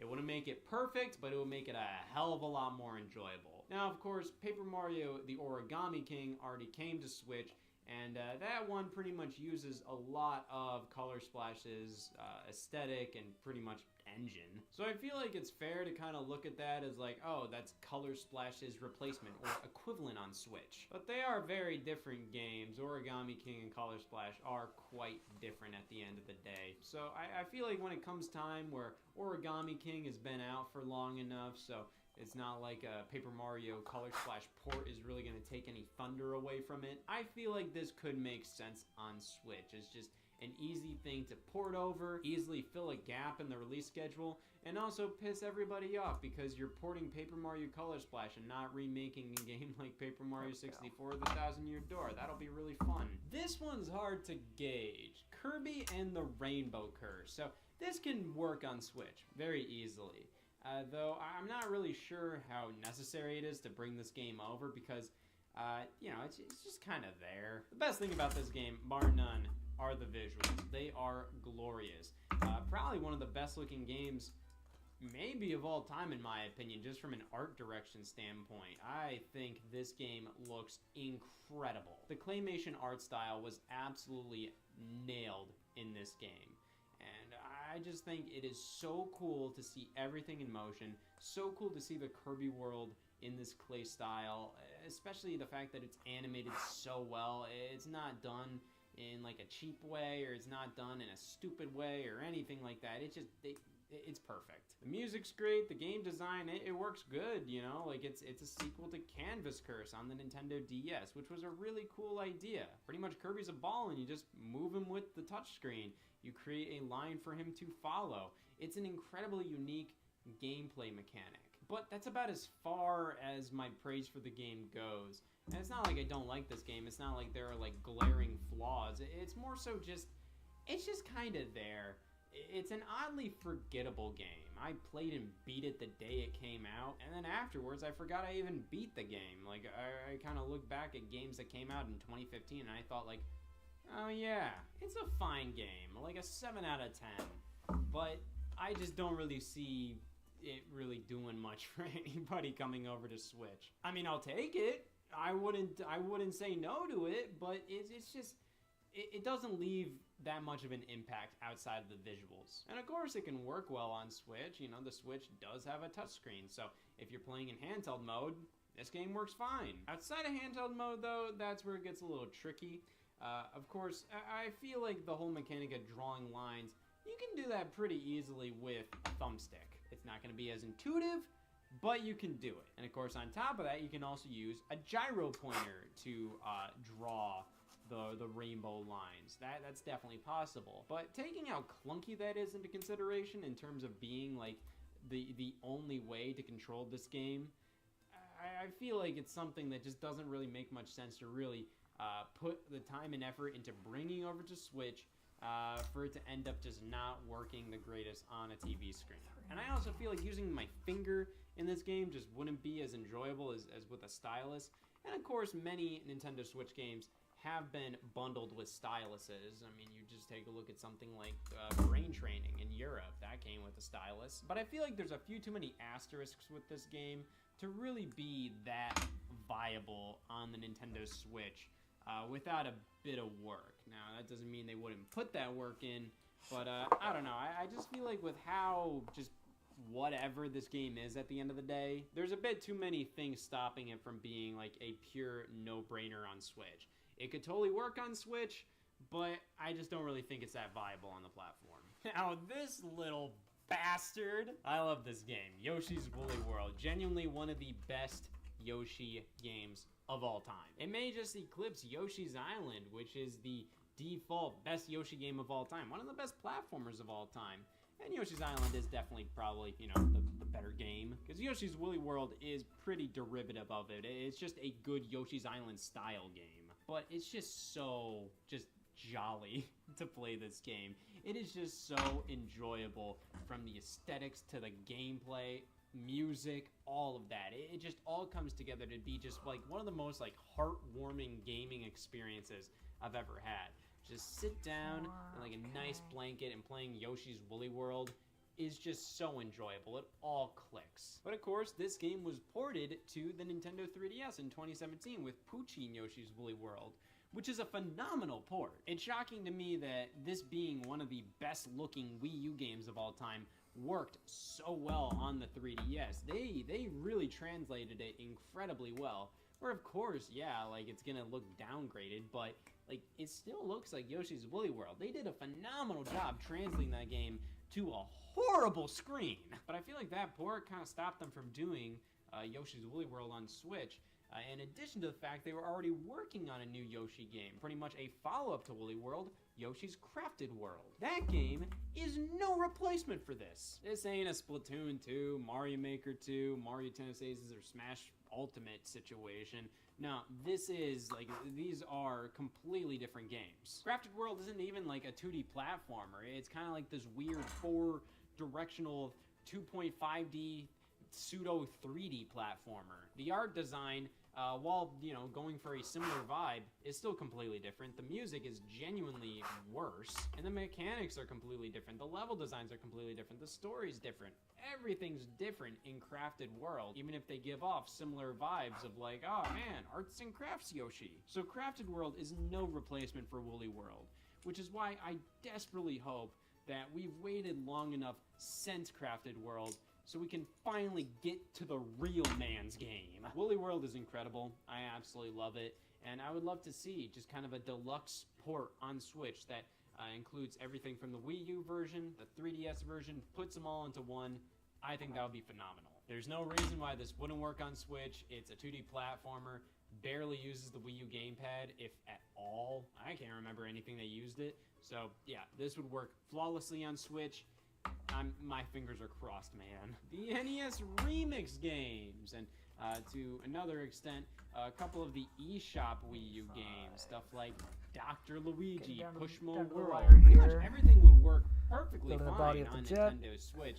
It's just kind of a matter of like, will they do it? The NES Remix games, I would love to see come over. These are such fun, bite-sized little Quick cut pick-and-play this off, games. too. I don't really see This why looks like the next Nintendo step, I'm wouldn't sure. do this because, like, yeah, these should be pretty basic to bring over. They brought it over to 3DS with Ultimate NES Remix. I think it'd be great to see this series return. I always thought this series was like a really good idea for just kind of a gap filler in Nintendo's release schedule. Because right now on Nintendo Switch, Nintendo is pumping out so many games, but many times it kind of feels like they just publish a lot of games, they publish a lot of stuff, and a lot of people that are just kind of like, you know, they like their platformers, they like their Mario games. I feel like they've been feeling a little in the cold with Nintendo's more recent releases, where they kind of go for a little more of, you know, RPG strategy kind of gamers and anime art styles and all that. Hey, people like what people like, and I know a lot of people know that I'm not immediately into a lot of RPG or anime stuff myself, but that doesn't mean I don't like to try that stuff, and I end up liking a lot of games that I may not have immediately picked up if I only picked up the games I only immediately knew I was into. You know, I'll try out whatever Fire Emblem game comes out, I'll try out the Xenoblade stuff, I may not enjoy it, but who knows, maybe I will. So I feel like a lot of people should consider doing that a little more often, but hey, you know, not everybody has the luxury to try out every single game possibly releasing by Nintendo. So I feel like sometimes you just gotta stick to what you know, and I feel like the NES Remix games are really just like, hey, there's no way you can screw up with one of these. I feel like they could probably just keep milking the series if they wanted to. NES Remix 3, 4, SNES Remix, Game Boy Remix, N64 Remix, just keep at it with these types of releases and just kind of put them out whenever it's like, hey, alright, we don't have many games coming out in April, or hey, we have 5 Fire Emblem games coming out. We'll put this out to just make the more, like, basic Nintendo fans happy. I like that. I think this series has a lot of potential, and I really hope Nintendo brings it back with ports of the originals and new entries on top of that. In addition, games like Pushmo World, Dr. Luigi, I mean, like, there's no reason why those wouldn't work on Wii U. I think it just kind of comes down to the fact that those games kind of feel more like if they would bring a game like that to Switch, they'd probably just do a new entry. Why do I need Dr. Luigi in my life in 2023? Next up, the Wii series on Wii U. Very interesting buggers here. These aren't bad games at all. In fact, I'd say out of all of them, Wii Fit U was the best and most elaborate game out of all of the Wii games on Wii U. But of course, with these games, usage of not only the Wii U gamepad, but in Wii Fit U's case, the Wii Fit balance board. Wii Sports Club had potentially a shot, but they ended up just doing Nintendo Switch Sports instead. I think these games are pretty much entirely stuck on Wii U. It is unfortunate, but that's kind of the risk you take by relying so heavily on the controller of the week. With the Wii U gamepad, or also accessories like the Wii Fit balance board. But pretty much all these games have like an equivalent, I guess, on Switch. Where Wii Fit U, you have something like Ring Fit Adventure, Wii Party U, I'd say something like Clubhouse Games maybe, and then Wii Sports Club, you have Nintendo Switch Sports, and these aren't like full-on replacements. They're completely different games from, you know, these games, but they do the job. Now, I might as well talk about other games that heavily relied on the Wii U gamepad. Here I have Nintendo Land, the general pack-in for the Wii U, and Game & Wario. Now, these games aren't coming over. I randomly see a lot of people say, like, man, what if we got a Nintendo Land port? I don't think those people think. Okay, so with 2 Nintendo Switch consoles, maybe. I can imagine you could do something along the lines of like when you get 2 Switch consoles together and you do wireless local multiplayer with a game like Mario Kart. That's a way where you can do the dual screen experience. You can have a Nintendo Switch console focusing on the TV with the 4 players, and then you could have another Nintendo Switch console for the 5th player in a lot of the 5-player games. The problem is, I feel like even with a port still takes a decent amount of time and money to do. So Nintendo still kind of has to feel like, okay, is this viable? I don't think that's viable. I think that's asking too much of the customer. I can already see a lot of people actively complaining like, oh my god, Nintendo made a game that needs 2 Switch units? What? So yes, like, it could work, but like, you're gonna put that much time and effort into making sure Nintendo Land works on Switch by requiring 2 Nintendo Switch consoles and thus just absolutely crushing the number of people who could actively play this game on Switch. Like, this game would not sell on Switch if you required 2 damn consoles to play it. Like, even though a lot of people have 2 consoles, a lot of people know somebody else with a Switch, just having to ask that person, hey, can you bring the Switch over so I can play the fucking Mario Chase? It just doesn't make sense, and I think it makes more sense to make a Nintendo Land sequel, but I don't think Nintendo's gonna do that. I do think it would make sense to kind of bring this back with Super Nintendo World at Universal Studios, but also, again, like, there could be some weird mixed marketing there where it's just like, okay, the game's called Nintendo Land, but the area is called Super Nintendo World. What's up with that? And also, I feel like Nintendo just doesn't really want to focus on this game that they thought was going to be like the Wii Sports of the Wii U and try to bring it over to Switch.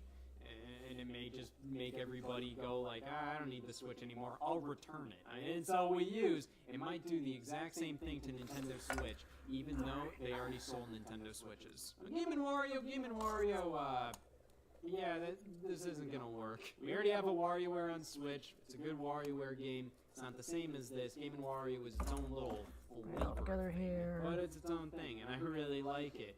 The games are very hit or miss in this game. The main one I really responded to was Sketch, which is genuinely just Pictionary. But it is the best goddamn Pictionary game I've ever played. Maybe if it's brought back as kind of like a Jackbox style thing, where you use your smartphone, which, I mean, like, maybe you could do that with Nintendo Land, but so much Nintendo Land uses buttons, sticks, and the screen, and the microphone, and the camera, blah, blah, blah, and, like, yeah, some smartphones have that, specifically microphones and cameras, but the buttons and sticks, it would be a mess.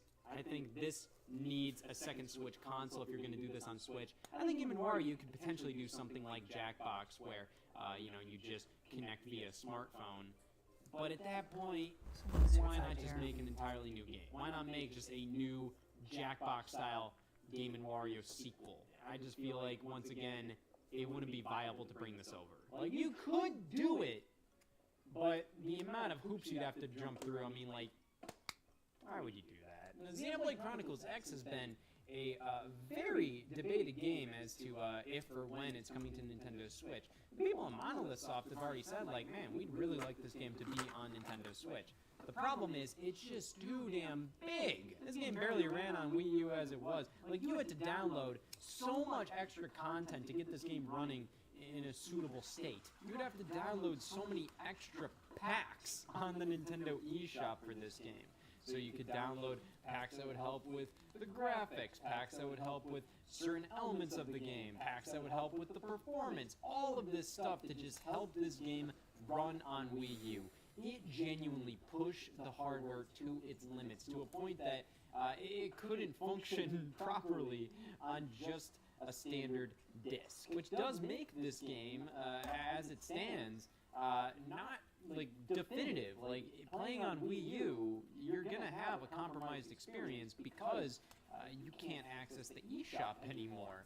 So if this came to Switch, it would be a challenge, but it would genuinely preserve this game and make it better in many ways, because the Switch is more powerful than the Wii U. They can take some more time to make sure that this has everything that it needs to run properly. So I think it's very possible this comes to Nintendo Switch. I think it's very probable it will come to Nintendo Switch. I think the main problem is the developers of this game, Monolith Soft, they've been busy with a lot of other things. I mean, they remastered the original Xenoblade. They made Xenoblade 2, Xenoblade 2 Torna, Xenoblade 3. They have their hands busy, so I think it's pretty understandable that Xenoblade Chronicles X still isn't on Nintendo Switch. But I feel like eventually it'll come over. Xenoblade Chronicles X did end on a cliffhanger, so either they might do like a Xenoblade Chronicles X Definitive Edition where maybe they have like an epilogue that resolves it, or they just straight up do Xenoblade Chronicles X 2, which I think there's definitely some potential for that. These ones aren't really a case of an if but a when. These Zelda remasters, debatably the definitive versions of these games, of course some people may definitely prefer the playing the originals, but you can't deny the improvements that came alongside Wind Waker HD and Twilight Princess HD. These ones don't require the gamepad, though they are enhanced by them, though it's pretty damn easy to just rip them out and just serve these as just HD versions of the originals. It would frankly be incredibly wasteful to not put these out on Switch, and because of that, I just don't have much else to say, because these are just such no-brainers. Now this one was up in the air. Devil's Third. Nintendo published the game, Nintendo helped develop it, and it came to PC via Devil's Third Online, which was just the online multiplayer, that was it. But this game is basically stuck on Wii U. Even the PC version went offline very shortly after it launched, so yeah, this game is pretty much just a Wii U game. And it has its fans. I wouldn't really consider myself to be one of them, but I do kind of like this game at least a little more than a lot of other people. This game got absolutely slammed in reviews. Notoriously, I remember IGN gave it like a 3 out of 10. I think it's closer to like a 5 or a 6.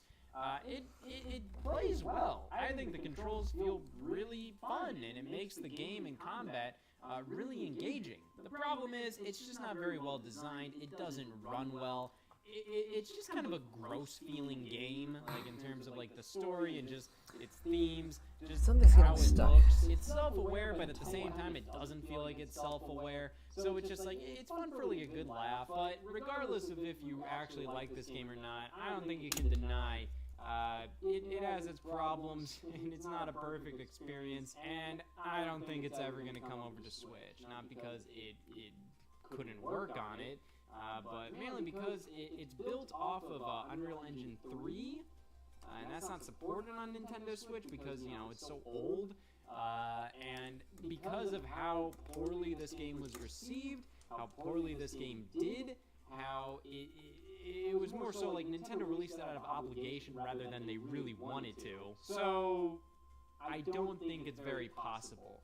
Now, the developers behind this game own like the trademarks and all that, so I'm sure they could bring it to other platforms potentially. I don't think Nintendo wants this thing at all. If they were willing to let Wonderful 101 go to other platforms, they would definitely be willing to let Devil's Third come to other platforms. So there may be a chance that later down the line, Valhalla Game Studios, if they aren't already defunct, they would potentially be open to bringing this to Nintendo Switch and other platforms themselves. So that's probably not going to happen. And yeah, that's most of the general Wii U exclusives that haven't come over to Nintendo Switch yet, most of which I talked about were Nintendo-published games. Of course, there are various other Wii U exclusives that weren't published by Nintendo, but I don't really know how much I can really discuss those. Actually, I know for this one. One word long. No.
It's 5 a.m. A protest breaks out near the U.S. consulate. As the sun rises, it's clear this event will not end peacefully. Then, gunfire breaks out, and armed U.S. agents swarm the area. They subdue the attackers, and everyone inside is safe. This scenario was part of a training exercise at the Foreign Affairs Security Training Center located in Blackstone, Virginia. The FASTC is a 1,400-acre urban simulation for training federal agents. At the heart of the campus is this area, known as the Military Operations and Urban Terrain Simulator, or the MOUT. This city was designed from the ground up by the architecture firm Kieran Timberlake. They're known for their exquisite, technically advanced buildings that are located all over the world. This includes a recent $1 billion U.S. embassy in London, a high-tech glass cube surrounded by a moat. The FASTC facility has an embassy too, but it's a little less flashy than its London counterpart. It was designed to support specific training exercises, and it was developed with the input of the Department of State's experienced subject matter experts. All the parts of the compound that might be difficult to maintain or just aren't necessary for training, those things are eliminated. It doesn't need to have glass in its windows, for instance. But in some ways, this fake version is even more robust than the real thing. For instance, the buildings are made of nearly indestructible reinforced concrete.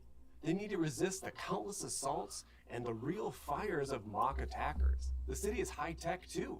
It's wired for all sorts of technology such as cameras and lighting and speakers for direct communication with a centralized command.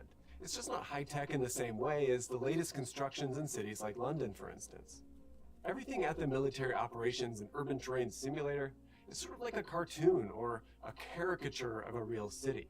But when I call it a cartoon, I don't mean that it's cute or playful. I'm definitely not undermining its seriousness. It's a sophisticated urban simulator, but its design is ultimately similar to the way that, like, a caricature artist would interpret the features of people's faces. The entire complex is simplified and exaggerated. A few different street types, sampling of different kinds of intersections and buildings with different heights. At the same time, every door and window is exactly the same. It's almost like a child's drawing of a city, and it sits somewhere pretty low on the uncanny valley graph. In addition to being just a little bit creepy, you might think of it like halfway between a coloring book and a city, like a sketch or an outline that's waiting to be filled in with specifics and details. As it sits, it's everywhere, and it's also nowhere at the exact same time. Any one of these buildings could become a terrorist hideout or a bunker for innocent bystanders. It's only when instructors begin mapping scenarios inside of the empty armature of the city when everything snaps into life and then takes on meaning. Once you pretend it's something specific, then a host of behaviors, reactions, and expectations goes with it. Everything here operates with stereotypes. This is the bad guy. This is the coffee shop where he's hiding. This is a very strange city. And that's because ultimately it's fake, built from the ground up for a singular purpose. And sometimes, by looking at how fake versions of cities work, we can better understand what's most important about the real thing. I think that there's at least 4 reasons that we build fake cities. FASTC is a simulation. That's the first one. It allows us to rehearse certain scenarios safely without disrupting the delicate balance of any actual city. Survival City in Nevada is another good example of the simulation type. It was built to study the effects of nuclear weapons without damaging a real city. The doomed city was populated with lifelike models. There's other MOUTs out there too. There's the Plias Training and Research Center, for instance. It actually started life as a real city built for the employees of the Phelps Dodge Corporation, a copper smelter. The city has 300 houses, a bowling alley, a store, a post office, and everything that would go along with a town of this size. When the company closed, no one had any reason to stay here, so the entire town was sold to New Mexico Tech. Now it's used for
more thing I can do. Try another tool.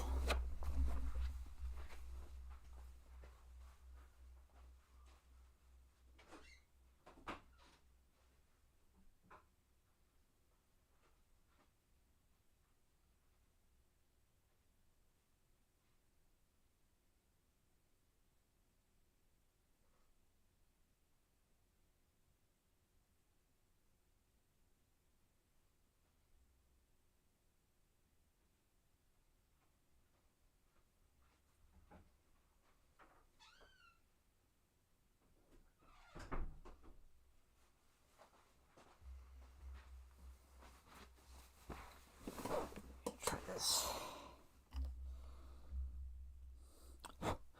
But as far as the issue, as far as I can tell, these peg holes slightly too small due to the paint for these pegs, and that's where the issue seems to be coming from, as far as I can. Everything else appears to be good, so yeah, it's gonna be. That's the only thing I can see. So let me get these attached again.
Once I get this in, that's clearly never coming out again.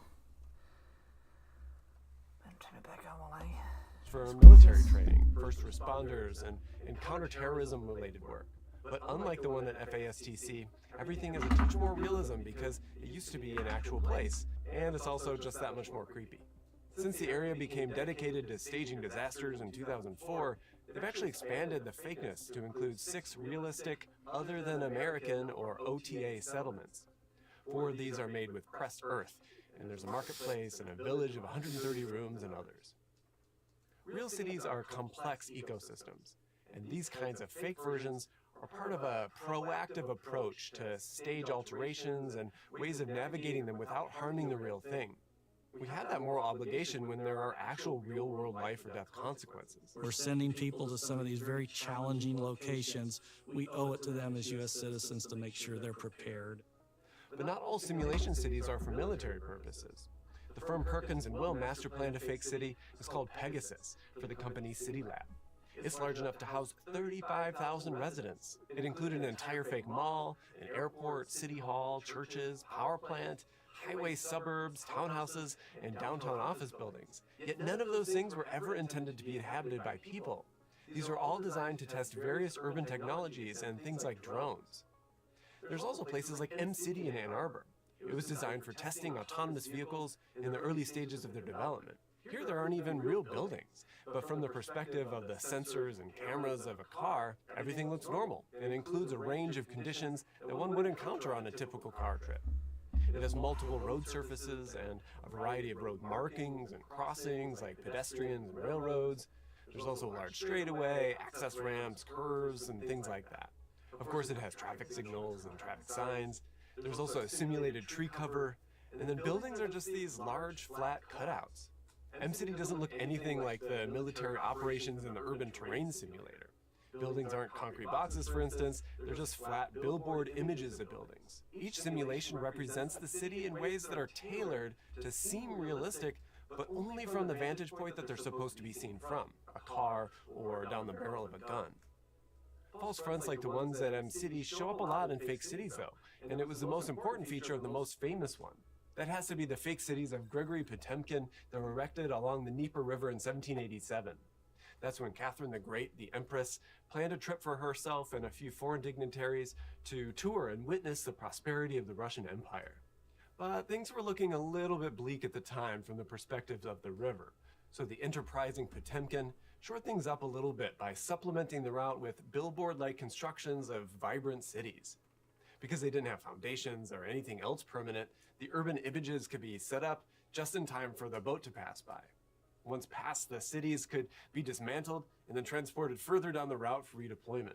Those billboards, they became called Potemkin villages after that eager people-pleaser's last name.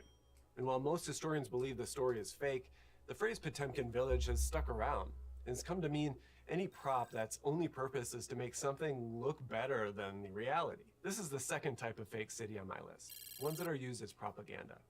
We associate cities with prosperity and growth, and so we fake them so that more powerful entities like governments or corporations can look more prosperous. This example illustrates a huge divide. Potemkin and ultimately Catherine the Great, they didn't care how the cities of the empire performed for the communities that were in them. They only cared that they appeared prosperous. Powerful entities, in this case the government, and the communities that are living inside of these cities often have very different ideas about what makes a good version. There are modern-day Potemkin villages too. In North Korea, Kijongdong, also known as the Peace Village, is a city in a demilitarized zone. You can see it from South Korea, and it's even planned to face that direction specifically. When viewed from South Korea, it appears to be a well-maintained, idyllic village with high-rise buildings and things like hospitals and childcare centers. It presents an image of North Korean prosperity to entice South Koreans to defect. But it's pretty clear from observation and defector testimonies that the village is almost completely uninhabited. It's a smokescreen. Most of the buildings are just hollow shells, without windows or even rooms inside.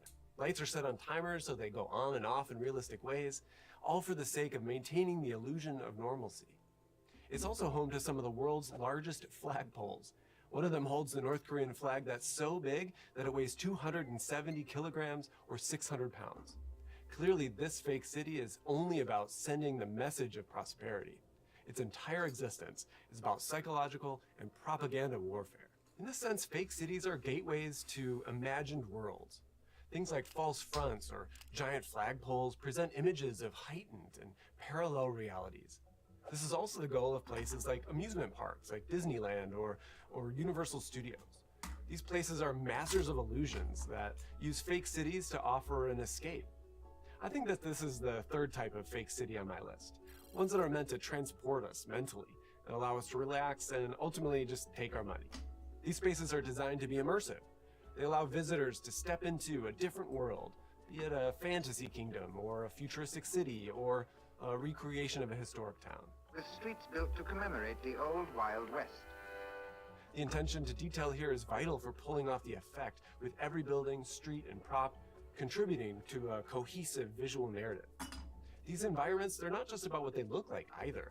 They engage all the senses, and they usually incorporate interactive elements to be able to draw us in. Main Street USA and Magic Kingdom, for instance, uses strategies like forced perspective to make the city feel even more immersive.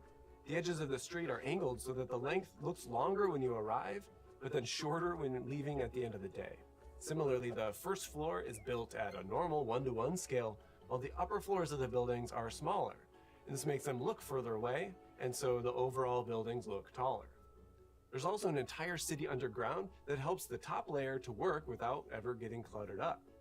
This is a complicated machine, probably more complex than any real city. It's all completely engineered to offer a realistic city-like experience, but without all the friction of a real one. I'd also put movie sets into this category, but either way, these fake cities are idealized, sanitized versions of reality. They offer escapism from the gritty complexities of actual urban life. The image of prosperity that's associated with cities, it also makes them targets for destruction during wartime, and so it's important to protect them as landmarks. So a fake city might also be used as like a decoy to confuse or distract any would-be invaders. In the later stages of World War I, the Germans developed long-range bombers that were able to reach Paris. The French, when they became aware of this threat, decided to create a decoy city to be able to mislead German pilots and divert their attackers away from actual Paris. The fake version is constructed to the northeast of the real one, near the towns of Maison-Lafitte and Lamine-Illois. It was designed to mimic the Parisian cityscape, complete with a replica of the Seine River and distinctive areas that resembled the industrial zones and the railway stations of Paris. It included elements that would be visible during nighttime bombing raids, like electric lights and railway tracks. The lights were designed to mimic the city's railway yards and the streets, and it created the illusion of normal activity. The railways were these elaborate sets of tracks with fake trains on them too, which were moved around to simulate activity. The decoy was built for one purpose only, to fool German bomber planes at night. In any other scenario, the fake city, it bore almost no resemblance to anything that we would call a city. And I find this really fascinating. In real cities, spaces evolve organically and they serve multiple, even sometimes overlapping purposes. But when you see these fake renditions, they're kind of creepy because they're overly uniform. They're predictable and obviously empty. They're simultaneously everywhere. They could be located anywhere. And they're nowhere, not representing anywhere specific. They embody the generic and the specific at the same time. They also don't evolve over time, and they're treated like a sacrificial limb that we could just let go at any time. But looking at these fake versions can sometimes offer clearer insights into urban dynamics and human behaviors than the study of real cities with all their complexities and unpredictability getting in the way. And their strangeness marks the distance between how we need cities to work and how we expect them to look. Las Vegas is probably the clearest example of a city that takes full advantage of the fake city playbook of design techniques. It has false fronts, illusionistic perspectives, and a host of others. It's the ultimate version of a leisure capital type of fake city that I talked about, like a Disneyland for adults. The newest and flashiest fake monument that they have over there is the gigantic light-up sphere. The otherwise darkly colored ball-shaped building uses millions of little LED lights to be able to masquerade as other things, like a spinning basketball or a smiley face. And that's the subject of my next video, which explores the origins and the architectural concepts of this sphere.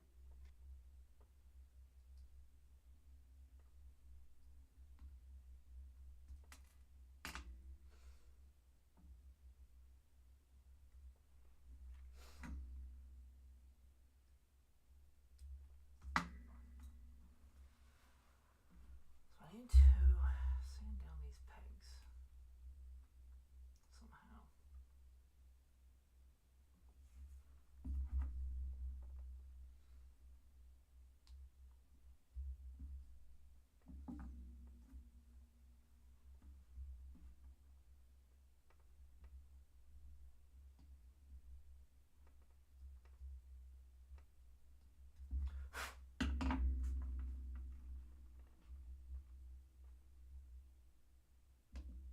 So recently, I played a game called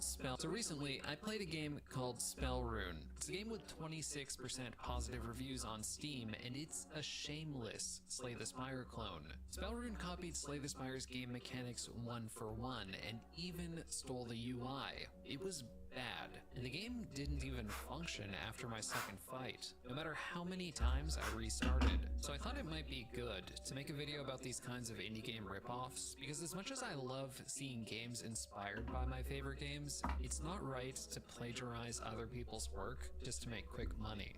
So I started looking through Steam for more similar indie game ripoffs, and one of the first games I found was Royal Booty Quest. And if you just look at the Steam screenshots, this is an even worse clone than Spellrune. Not only has it copied Slay the Spire's game mechanics, it even copied the content. The cards are one-to-one copies from Slay the Spire. And it's not even trying to hide it, it's just the exact same game as Slay the Spire, but with this low-effort pixel art. But the weirdest thing about this is that this game has vastly better reviews than Spellrune. If I look at the reviews, I can see that the top review is just calling it out for theft, because it is, but then we scroll down a little bit and there's tons of positive reviews. And like, if you look at a review like this person's played the game for 1 hour and they've written a whole essay on things about the game, which looks oddly suspicious, as if it's an AI generated review. So I took a look at this game dev, Atomic Fabric, and I found the motherlode of game ripoffs. These devs make over a game a week, and they have been for years. Ever since late 2021, they've been making a game each week, or more. And I saw these games, some of them were priced at $260. And my first thought was, okay, these guys are clearly Seems like I got it handed down enough. Let's put this then I back started together. thinking about it some more, and I thought, okay, if they're money laundering, why are there these clearly fake AI generated reviews on their games? Why would they even go through that trouble? And then why would they make more than a game each week? If they're money laundering, they don't need that many games. They can do it with one game. Or they could release like a game each year and pass themselves off as a game dev. They don't need to do it every week. Like, for instance, okay, let's take a look at Next Station Zombies, one of their recent releases from July. This game costs $260 and it's got 100% positive reviews. Now let's just take a look at the person who wrote the top review. They have 751 reviews on their Steam account, and if we look at their reviews, they all have the same playtime, 1.3 hours. Oh, what a weird coincidence that they've played these 3 games from Atomic Fabric all for the same amount of time and then left a positive review. But even despite the obvious dishonesty that's going on here, I couldn't figure out why they were pricing their games at $260. Because there has to be more to it than them just hoping that someone accidentally buys it for that price. Because it's just not going to happen, and if they did, they would just refund the game. So I started Googling around until I found this. So this is a video by Giuseppe talking about his experience buying random Steam key packages through Steam key resellers like G2A. And the thing I found was the first game he played was actually a game by Atomic Fabric. It's a game called The Last Hope, Atomic Bomb Crypto War. And as soon as I found this Steam page, things started to click. These are 5 random VIP keys that you can buy for just over $10, but you can buy different tiers of keys which give you games of different values. If you read more about this, they guarantee that you get games worth a certain price, and the review scores have to be overall positive or higher. Now you might say, okay, but they don't need to price their games at $260. They just need to price their games high enough that they can get them into these bundles. But the reason why they're pricing their games at $260, it's pretty simple. In order for a review to count toward the review score, it needs to be purchased through Steam. So in other words, once their review score for a specific game reaches a certain amount, they just need to price their game at a prohibitively high cost, and no one else is going to buy it, so their review score is essentially protected. And if someone does actually buy it, then that's still a W for them because they just spent $200+.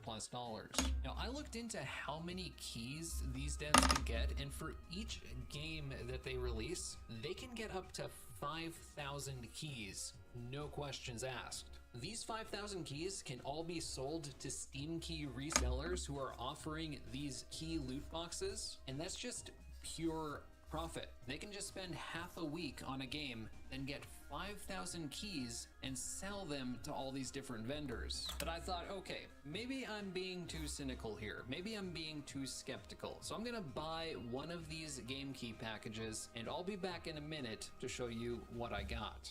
In a set of 5 random Steam keys, I got 4 games from Atomic Fabric and one of the worst Civilization games. Crazy Goat, Find the Way Out, Samurai, The Last Hero, Draw the Road, and then I got Sid Meier's Civilization Beyond Earth. Ironically, the lowest reviewed game out of the 5. The keys are advertised on G2A as being selected at random, when it seems like they're not selected, but instead being sold to vendors under the table, potentially by the thousands. I was promised good, high-quality games, but instead, I got a bunch of shovelware, which, to be fair, is exactly what I expected to happen. But maybe we're judging Atomic Fabric too quickly. I wanted to see the best that they had to offer, so I bought keys for 10 of their games, which in total are valued at $2,000 on the Steam store, and I played them on stream for 30 minutes each. Throughout this process, we learned some new things about Atomic Fabric, and we realized there was some more shady stuff going on than we'd initially thought. For the sake of my sanity, I decided to let myself tap out and move on to the next game 3 times, just in case they were too painful. We started with Fly Fly Tuck Tuck. It's time for Fly Fly Tuck Tuck. Oh my god, why is it so low quality? This is a JPEG that's like tiny as hell, just stretched out to the entire screen. Amazing game challenge. Hell yeah. Oh, we have to unlock some Tuck Tucks. All right, let's get started. Oh, Looks like you're supposed to go here. hell yeah. This is amazing. Just going down a giant half pipe. Oh, Okay, silver outline, metallic blue. Okay. we're going the other way now. I'll do the silver for What do now. you mean? This is not a mobile game. This is a Steam game. These are actually touch controls, though. Oh. Oh my god. We didn't make it. You are good. Thank you. I appreciate the encouragement.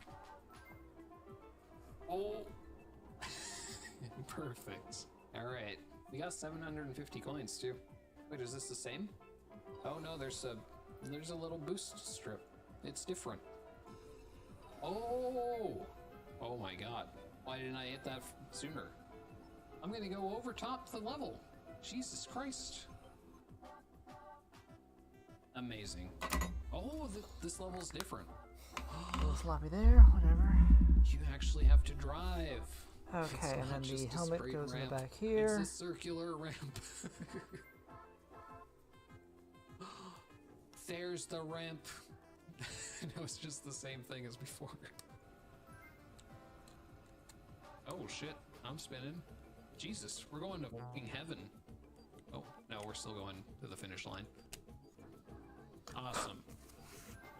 I'm not sure what the rings do exactly. let's go. It just gives me the Sonic collecting a ring sound.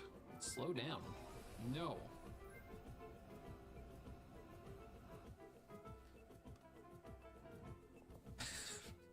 Perfect. Jesus Christ. It's gonna give me a nausea. This is exactly where we were trying to go. Get me back onto the ramp, please. Oh man, I hate when this happens. Gotta restart. Oh, it doesn't even restart you to the beginning. Okay, just restarts you to the ramp. I like how it says turn on boost. I'm not even gonna play the game, just tell me exactly what to do. There isn't even a driver in the front seat. The driver is God. Jesus, we're going to fucking heaven. I know I complain about this all the time. But the text is not centered. Why isn't the text centered? Who needs F-Zero 99? This is the spiritual successor to F-Zero. Oh, we've got some hazards. No way. Wait, what happens if you get hit? Oh, shit. You are good. Gets me every time. Oh, what's this? What the fuck?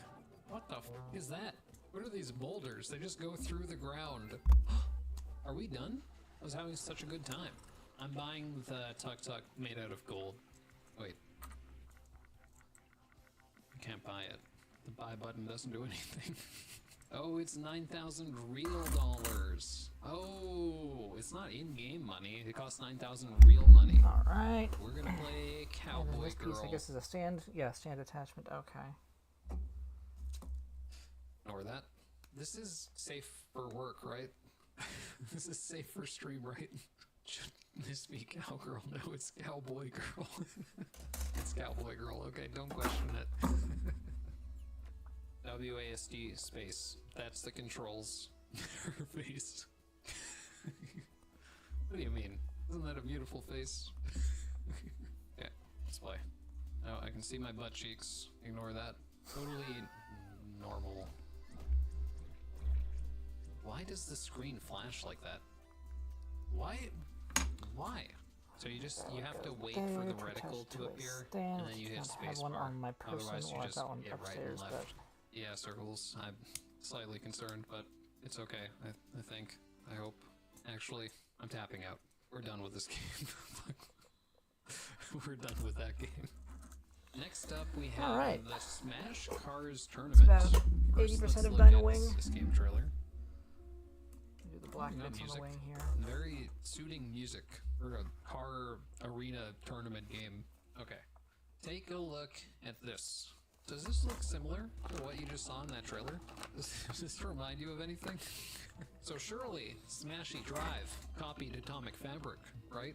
It can't be the other way around. They wouldn't be selling a copied game on Steam for 130 bucks. They wouldn't do that. Oh, so you just tap the left mouse button, like, and you just, oh, I lost. Okay. Oh, you did the same thing. This is extremely hard to control.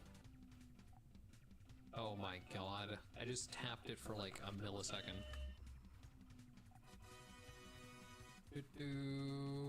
This is some amazing gameplay. I want to tap out here, I want to give up, but at the same... The distance you go is random, I swear to god. Like, this isn't my first video game, I know how long I'm clicking the mouse for. The distance that you go is just random. It's random. How am I supposed to control the truck if the distance I go each time I click is random? I think they actually, like, programmatically made the distance that you go random. I'm clicking the same every time. Oh, And shit. sometimes I go like 2 feet and sometimes I go 20. See that? It's the same click. It probably is like frame rate based physics, and like sometimes when you hit it, it accelerates for 2 frames, and sometimes when you hit it, it's only 1 frame. That's just random because it depends on the frame timing.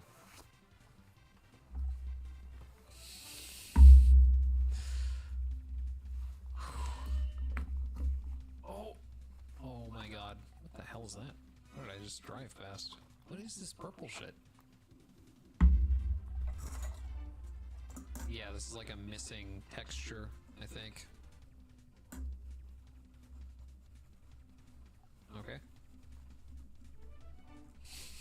Yeah, I think these are supposed to be spikes, but they're missing the texture, and if you touch them, you just... Why? We are done. What a banger. Thank you, Dora Games. Totally real company. Yeah, this is definitely another mobile game copy. It has mobile game buttons on the trailer, so you just guide a bullet to the end through the enemies. Oh, amazing. We had it so good with Duck Duck. Holy shit. Is that Keanu Reeves? This is like John Wick. Oh, I can use WA. Oh, don't hit the dog, Jesus. This says failed, but it's not on screen. This is amazing gameplay. So far it's not that hard, especially compared to the last game we played. Wait, what does that say? Hydro Storm 2? Wait, they just have a game advertisement in this game? Can I go backwards? Oh, you totally can. What is this? This game is worth 130 bucks. That's what it is. So the buildings are like reused. Sometimes they move them around, but this part's always at the end. The levels are so similar. Okay. Please, for the love of fucking God, tell me Mission 50 is the end, so I can stop playing like 2 minutes early. Interesting. Please. My yellow It marker keeps has typically going. feels a hard color paint. Oh.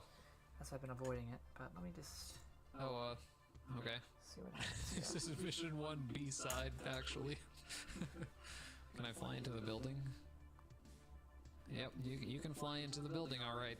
This might be a world first. I might be the first person to have got this far in the game. Surely, though, the reviews that played this game for like 5 hours, those reviewers must have experienced this, right? Oh, maybe you just have to shoot yourself. Like, just turn around. Oh, I'm not even there. Keanu Funko was a ghost all along. Amazing. Yo, look at this. Why is it so reflective? Actually, why can I see the reflection of the outdoors on the fire truck even though we're indoors? Daily reward. Oh, we got a roulette. We got 750 coins. Stay tuned to get more free spin. Timer is going. Let's play the game. Remove ads. Hold on. This game has ads? Do you want to purchase remove ads? Environment fake store. Buy. I want to remove the ads. Also, I want to buy more coins. Mega coin chest. Oh shit. Holy shit. Look at all the money we got. Hell going yeah. decently. Holy shit, we can probably get all the fire trucks. Oh, there's 3. yeah, we can. Why don't we have any music outside the title screen? Come on. Just gotta follow the rainbow arrows on the ground. Oh my god. Oh, what? Wait, what's happening? Oh my god. Why is it stop that. Okay, I'm just stuck. I like how the trash heap is just like a JPEG painted over. I guess we gotta restart. Because we touched a wall and got stuck. Oh shit, I have to speedrun this so I get 3 stars. What is this button on the left? I'm controlling with WASD. Oh shit. I'm missing my stop. Oh. Oh my god. Okay.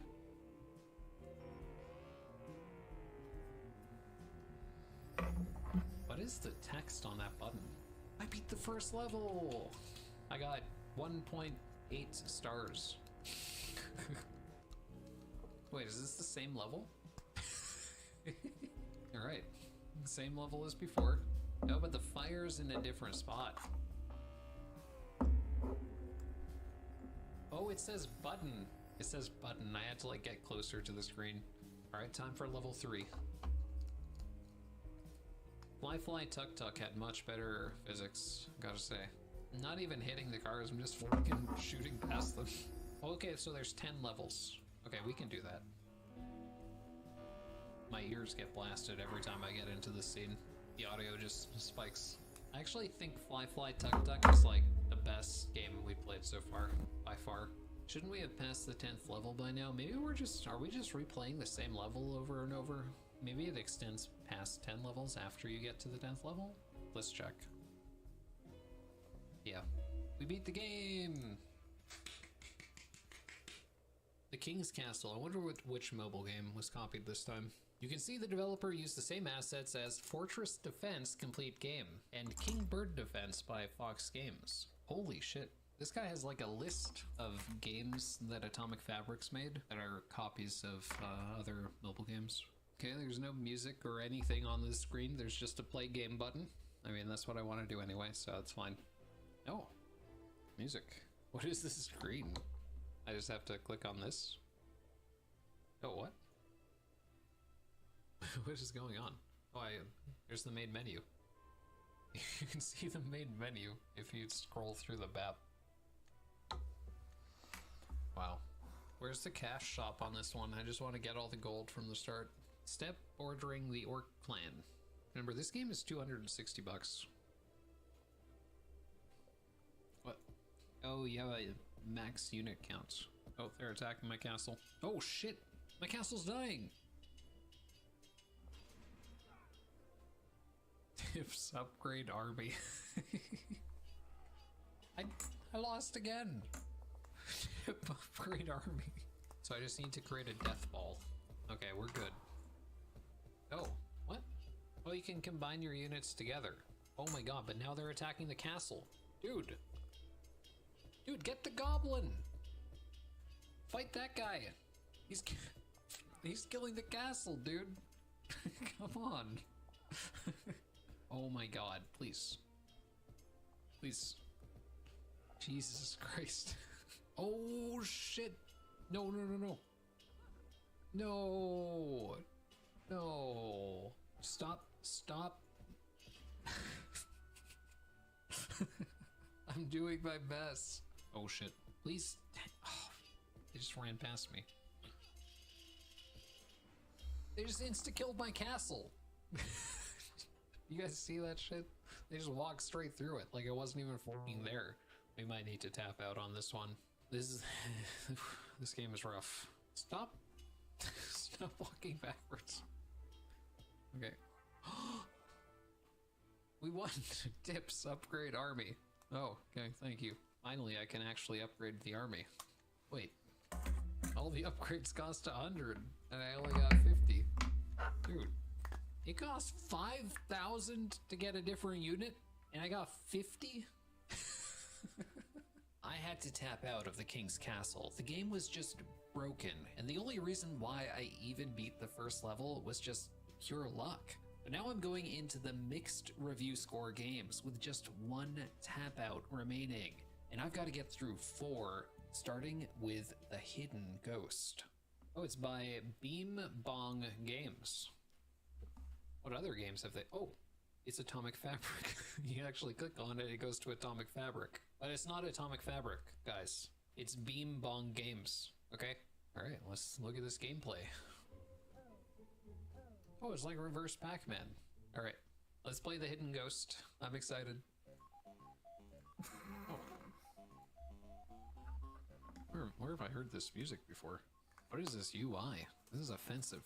They have some stuff in the background behind this giant button, but I can't read it. Select character. It's all the same character, but with a different hat. They're all just the same with different costumes.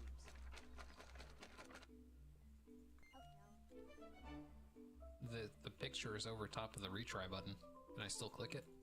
Nope. I can't click the retry button because there's a picture over top of it. Why does it say day 2 in the main menu? And then I start and it goes back to day 1. Oh, this is gonna be like the Keanu Reeves game, where it's just all the same level over and over. Oh god.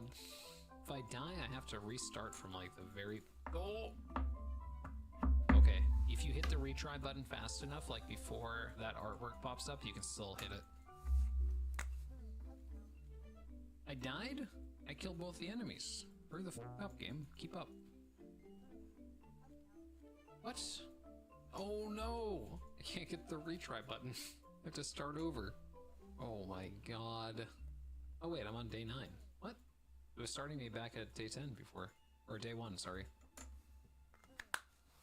Oh my fucking god. Oh, we've got like a new level layout. At least the levels are like slightly different.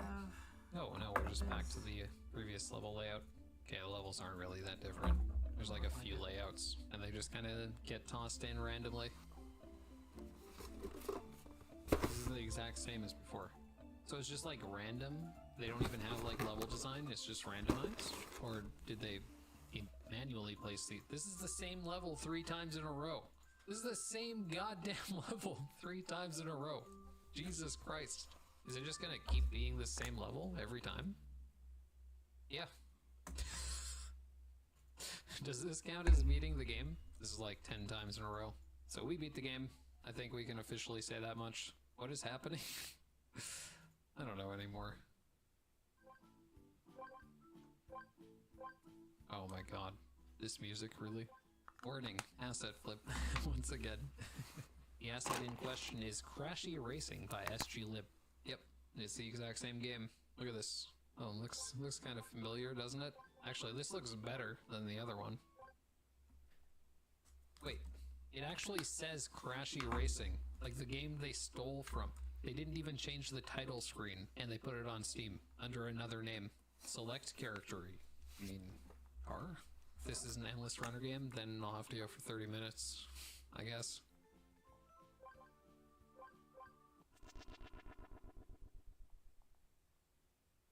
Amazing. Why is it laggy? It's like super laggy. That is not very pleasant to look at. Maybe it's like the vehicle collision or something, because it's larger than the other one? See, this one doesn't have the jank lag. I still have one more give up. I feel like maybe I should use it now, because the upcoming games, I might be able to actually beat them, but I can't beat this game, because it just goes on forever. Well, the other games are reviewed just as bad as this one, which is kind of scary. They might be a whole lot worse than this, so I feel like maybe I should save it. Oh, there's a fucking car crash in the middle of the street. Yeah, the first game, I didn't know how good I had it. Fly Fly Tuck Tuck, that's a banger game. Yeah, do not support G2A or any of those sites, any of the gray market key resellers. I say that even though I use them for this video, but it's kind of like, I definitely want to talk about this because it's a super scummy practice. Because if you think about it, the people buying these random keys, they're probably people, some of them are going to be people who just like want to build a bigger Steam library, so they have a bigger library count, bigger number on their Steam page, on their profile page, because for some reason people care about that. But some of them are people who like can't afford regular games, so they buy this shit and then they get this.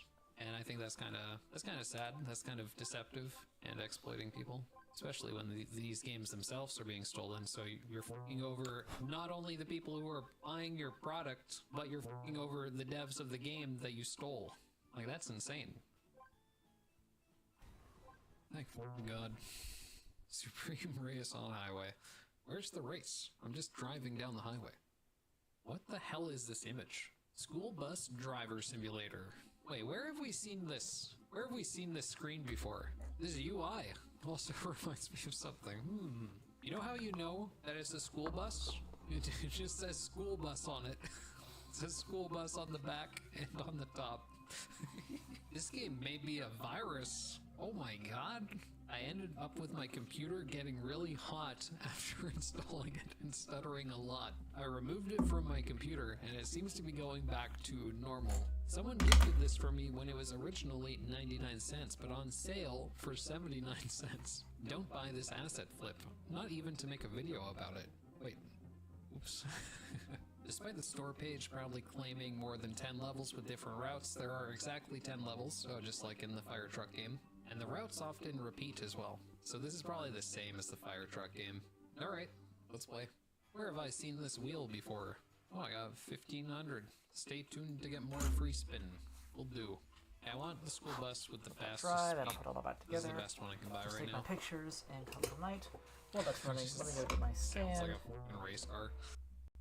And then we can wrap this up.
It is 4 hours. What time is streaming for?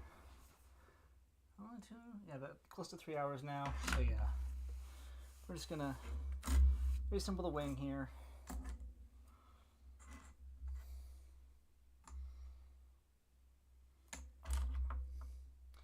That'll be it for tonight.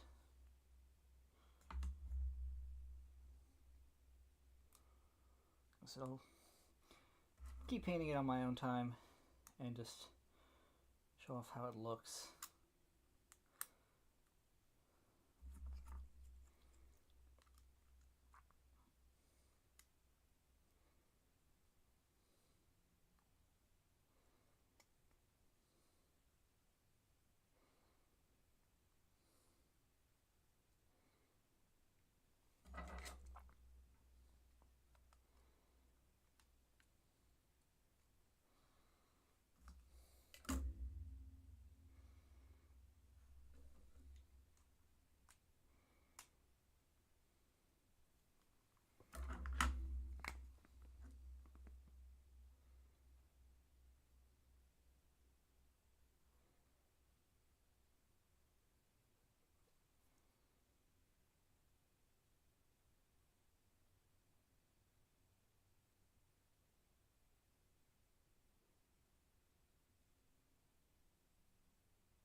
All right, here is. Forgot to put the wing piece, the thing back on. Okay. All right, for real this time. There's Dyna Wing.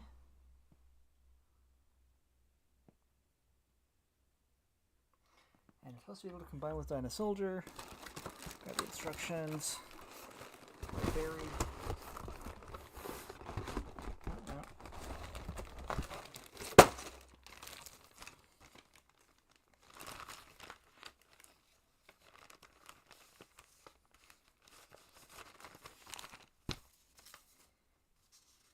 Option parts. It's the whole thing.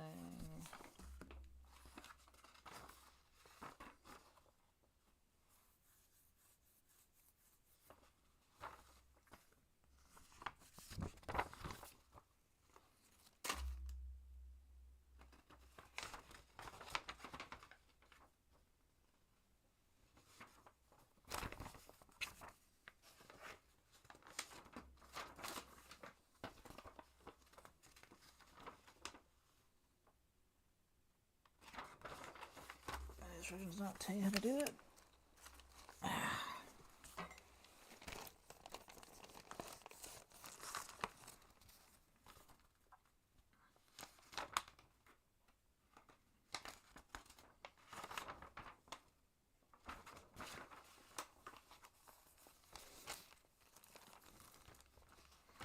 Seems like a bit of an oversight. Whatever, I can figure it out.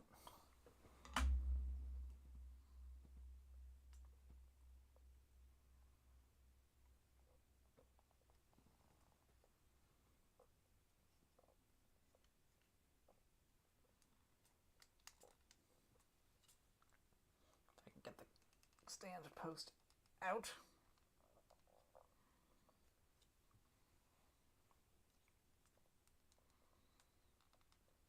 Continue my YouTube while I'm at it.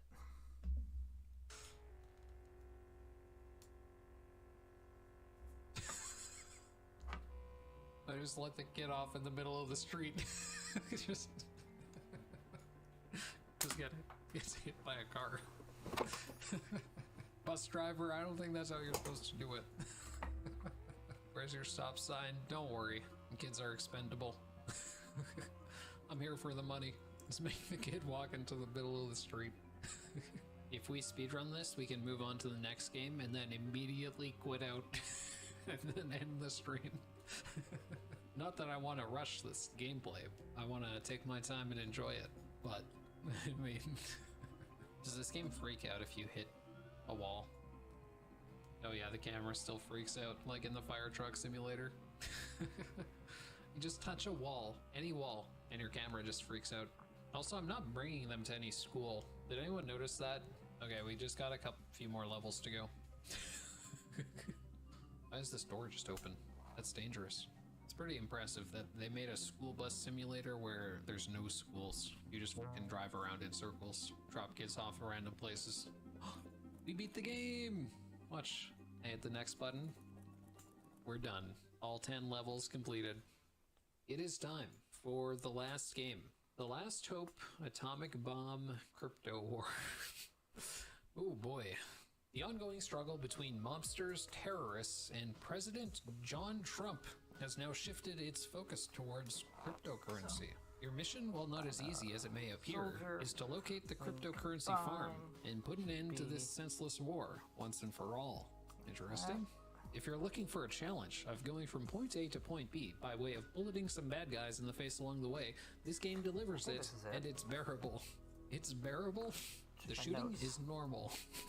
The animations are acceptable. You can buy at a discount. Don't pay full price for this piece of shit.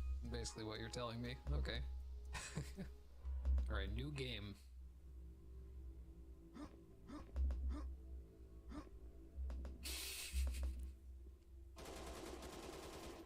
Oh, you can kill enemies. Already better than I expected.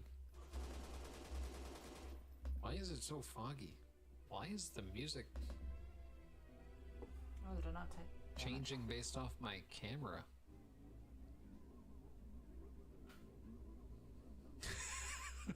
I didn't Why save would my that pictures ever of the damn happen? combinations. Hang on. Is this what a crypto war is like?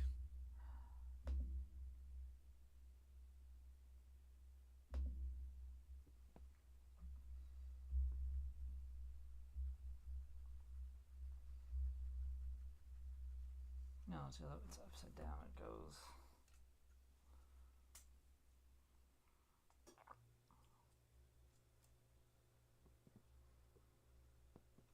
Like this.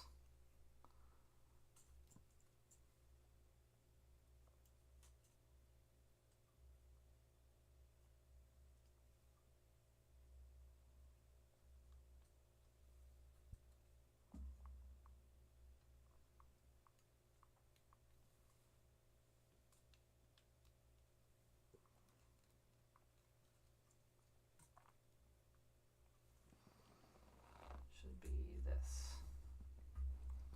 This should be Dyna Wing combined, as far as I can tell. Because they've got the head, more of a head movement than I can get.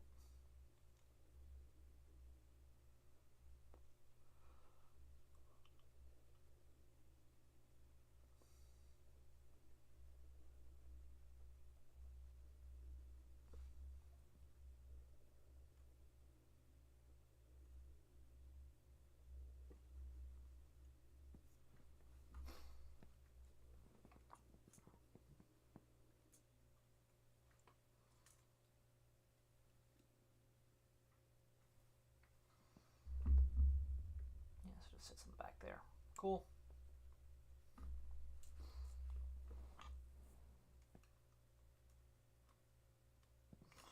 Alright, let's get some pictures.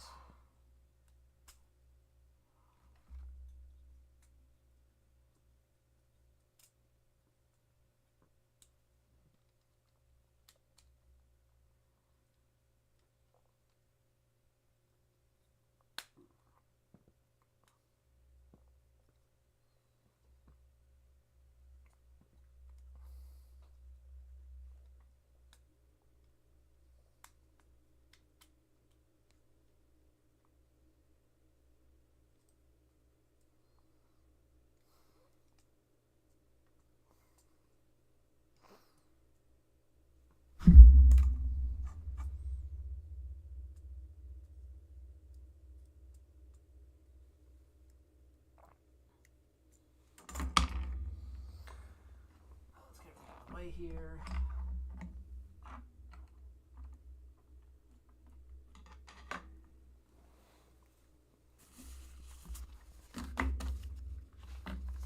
I've had my stickerless build.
Let's do the wing combine again.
Alright, and that'll do it for tonight. Thank you for coming out, or thank you for watching the replay, however you're doing this. I'll be back. I might do a Monday stream, I don't know. We'll see. But either way, most likely just next Friday, or eventually I'll be back with the next start, which is Dyna, the car racer? No. Dyna Striker next time, and then we'll finish it off with Dyna Diver and show off all the combinations and stuff. Alright, thank you for coming. It's been real. It's 4 a.m. Have a great night. A goodbye. Wrong. There we go. Okay, goodbye.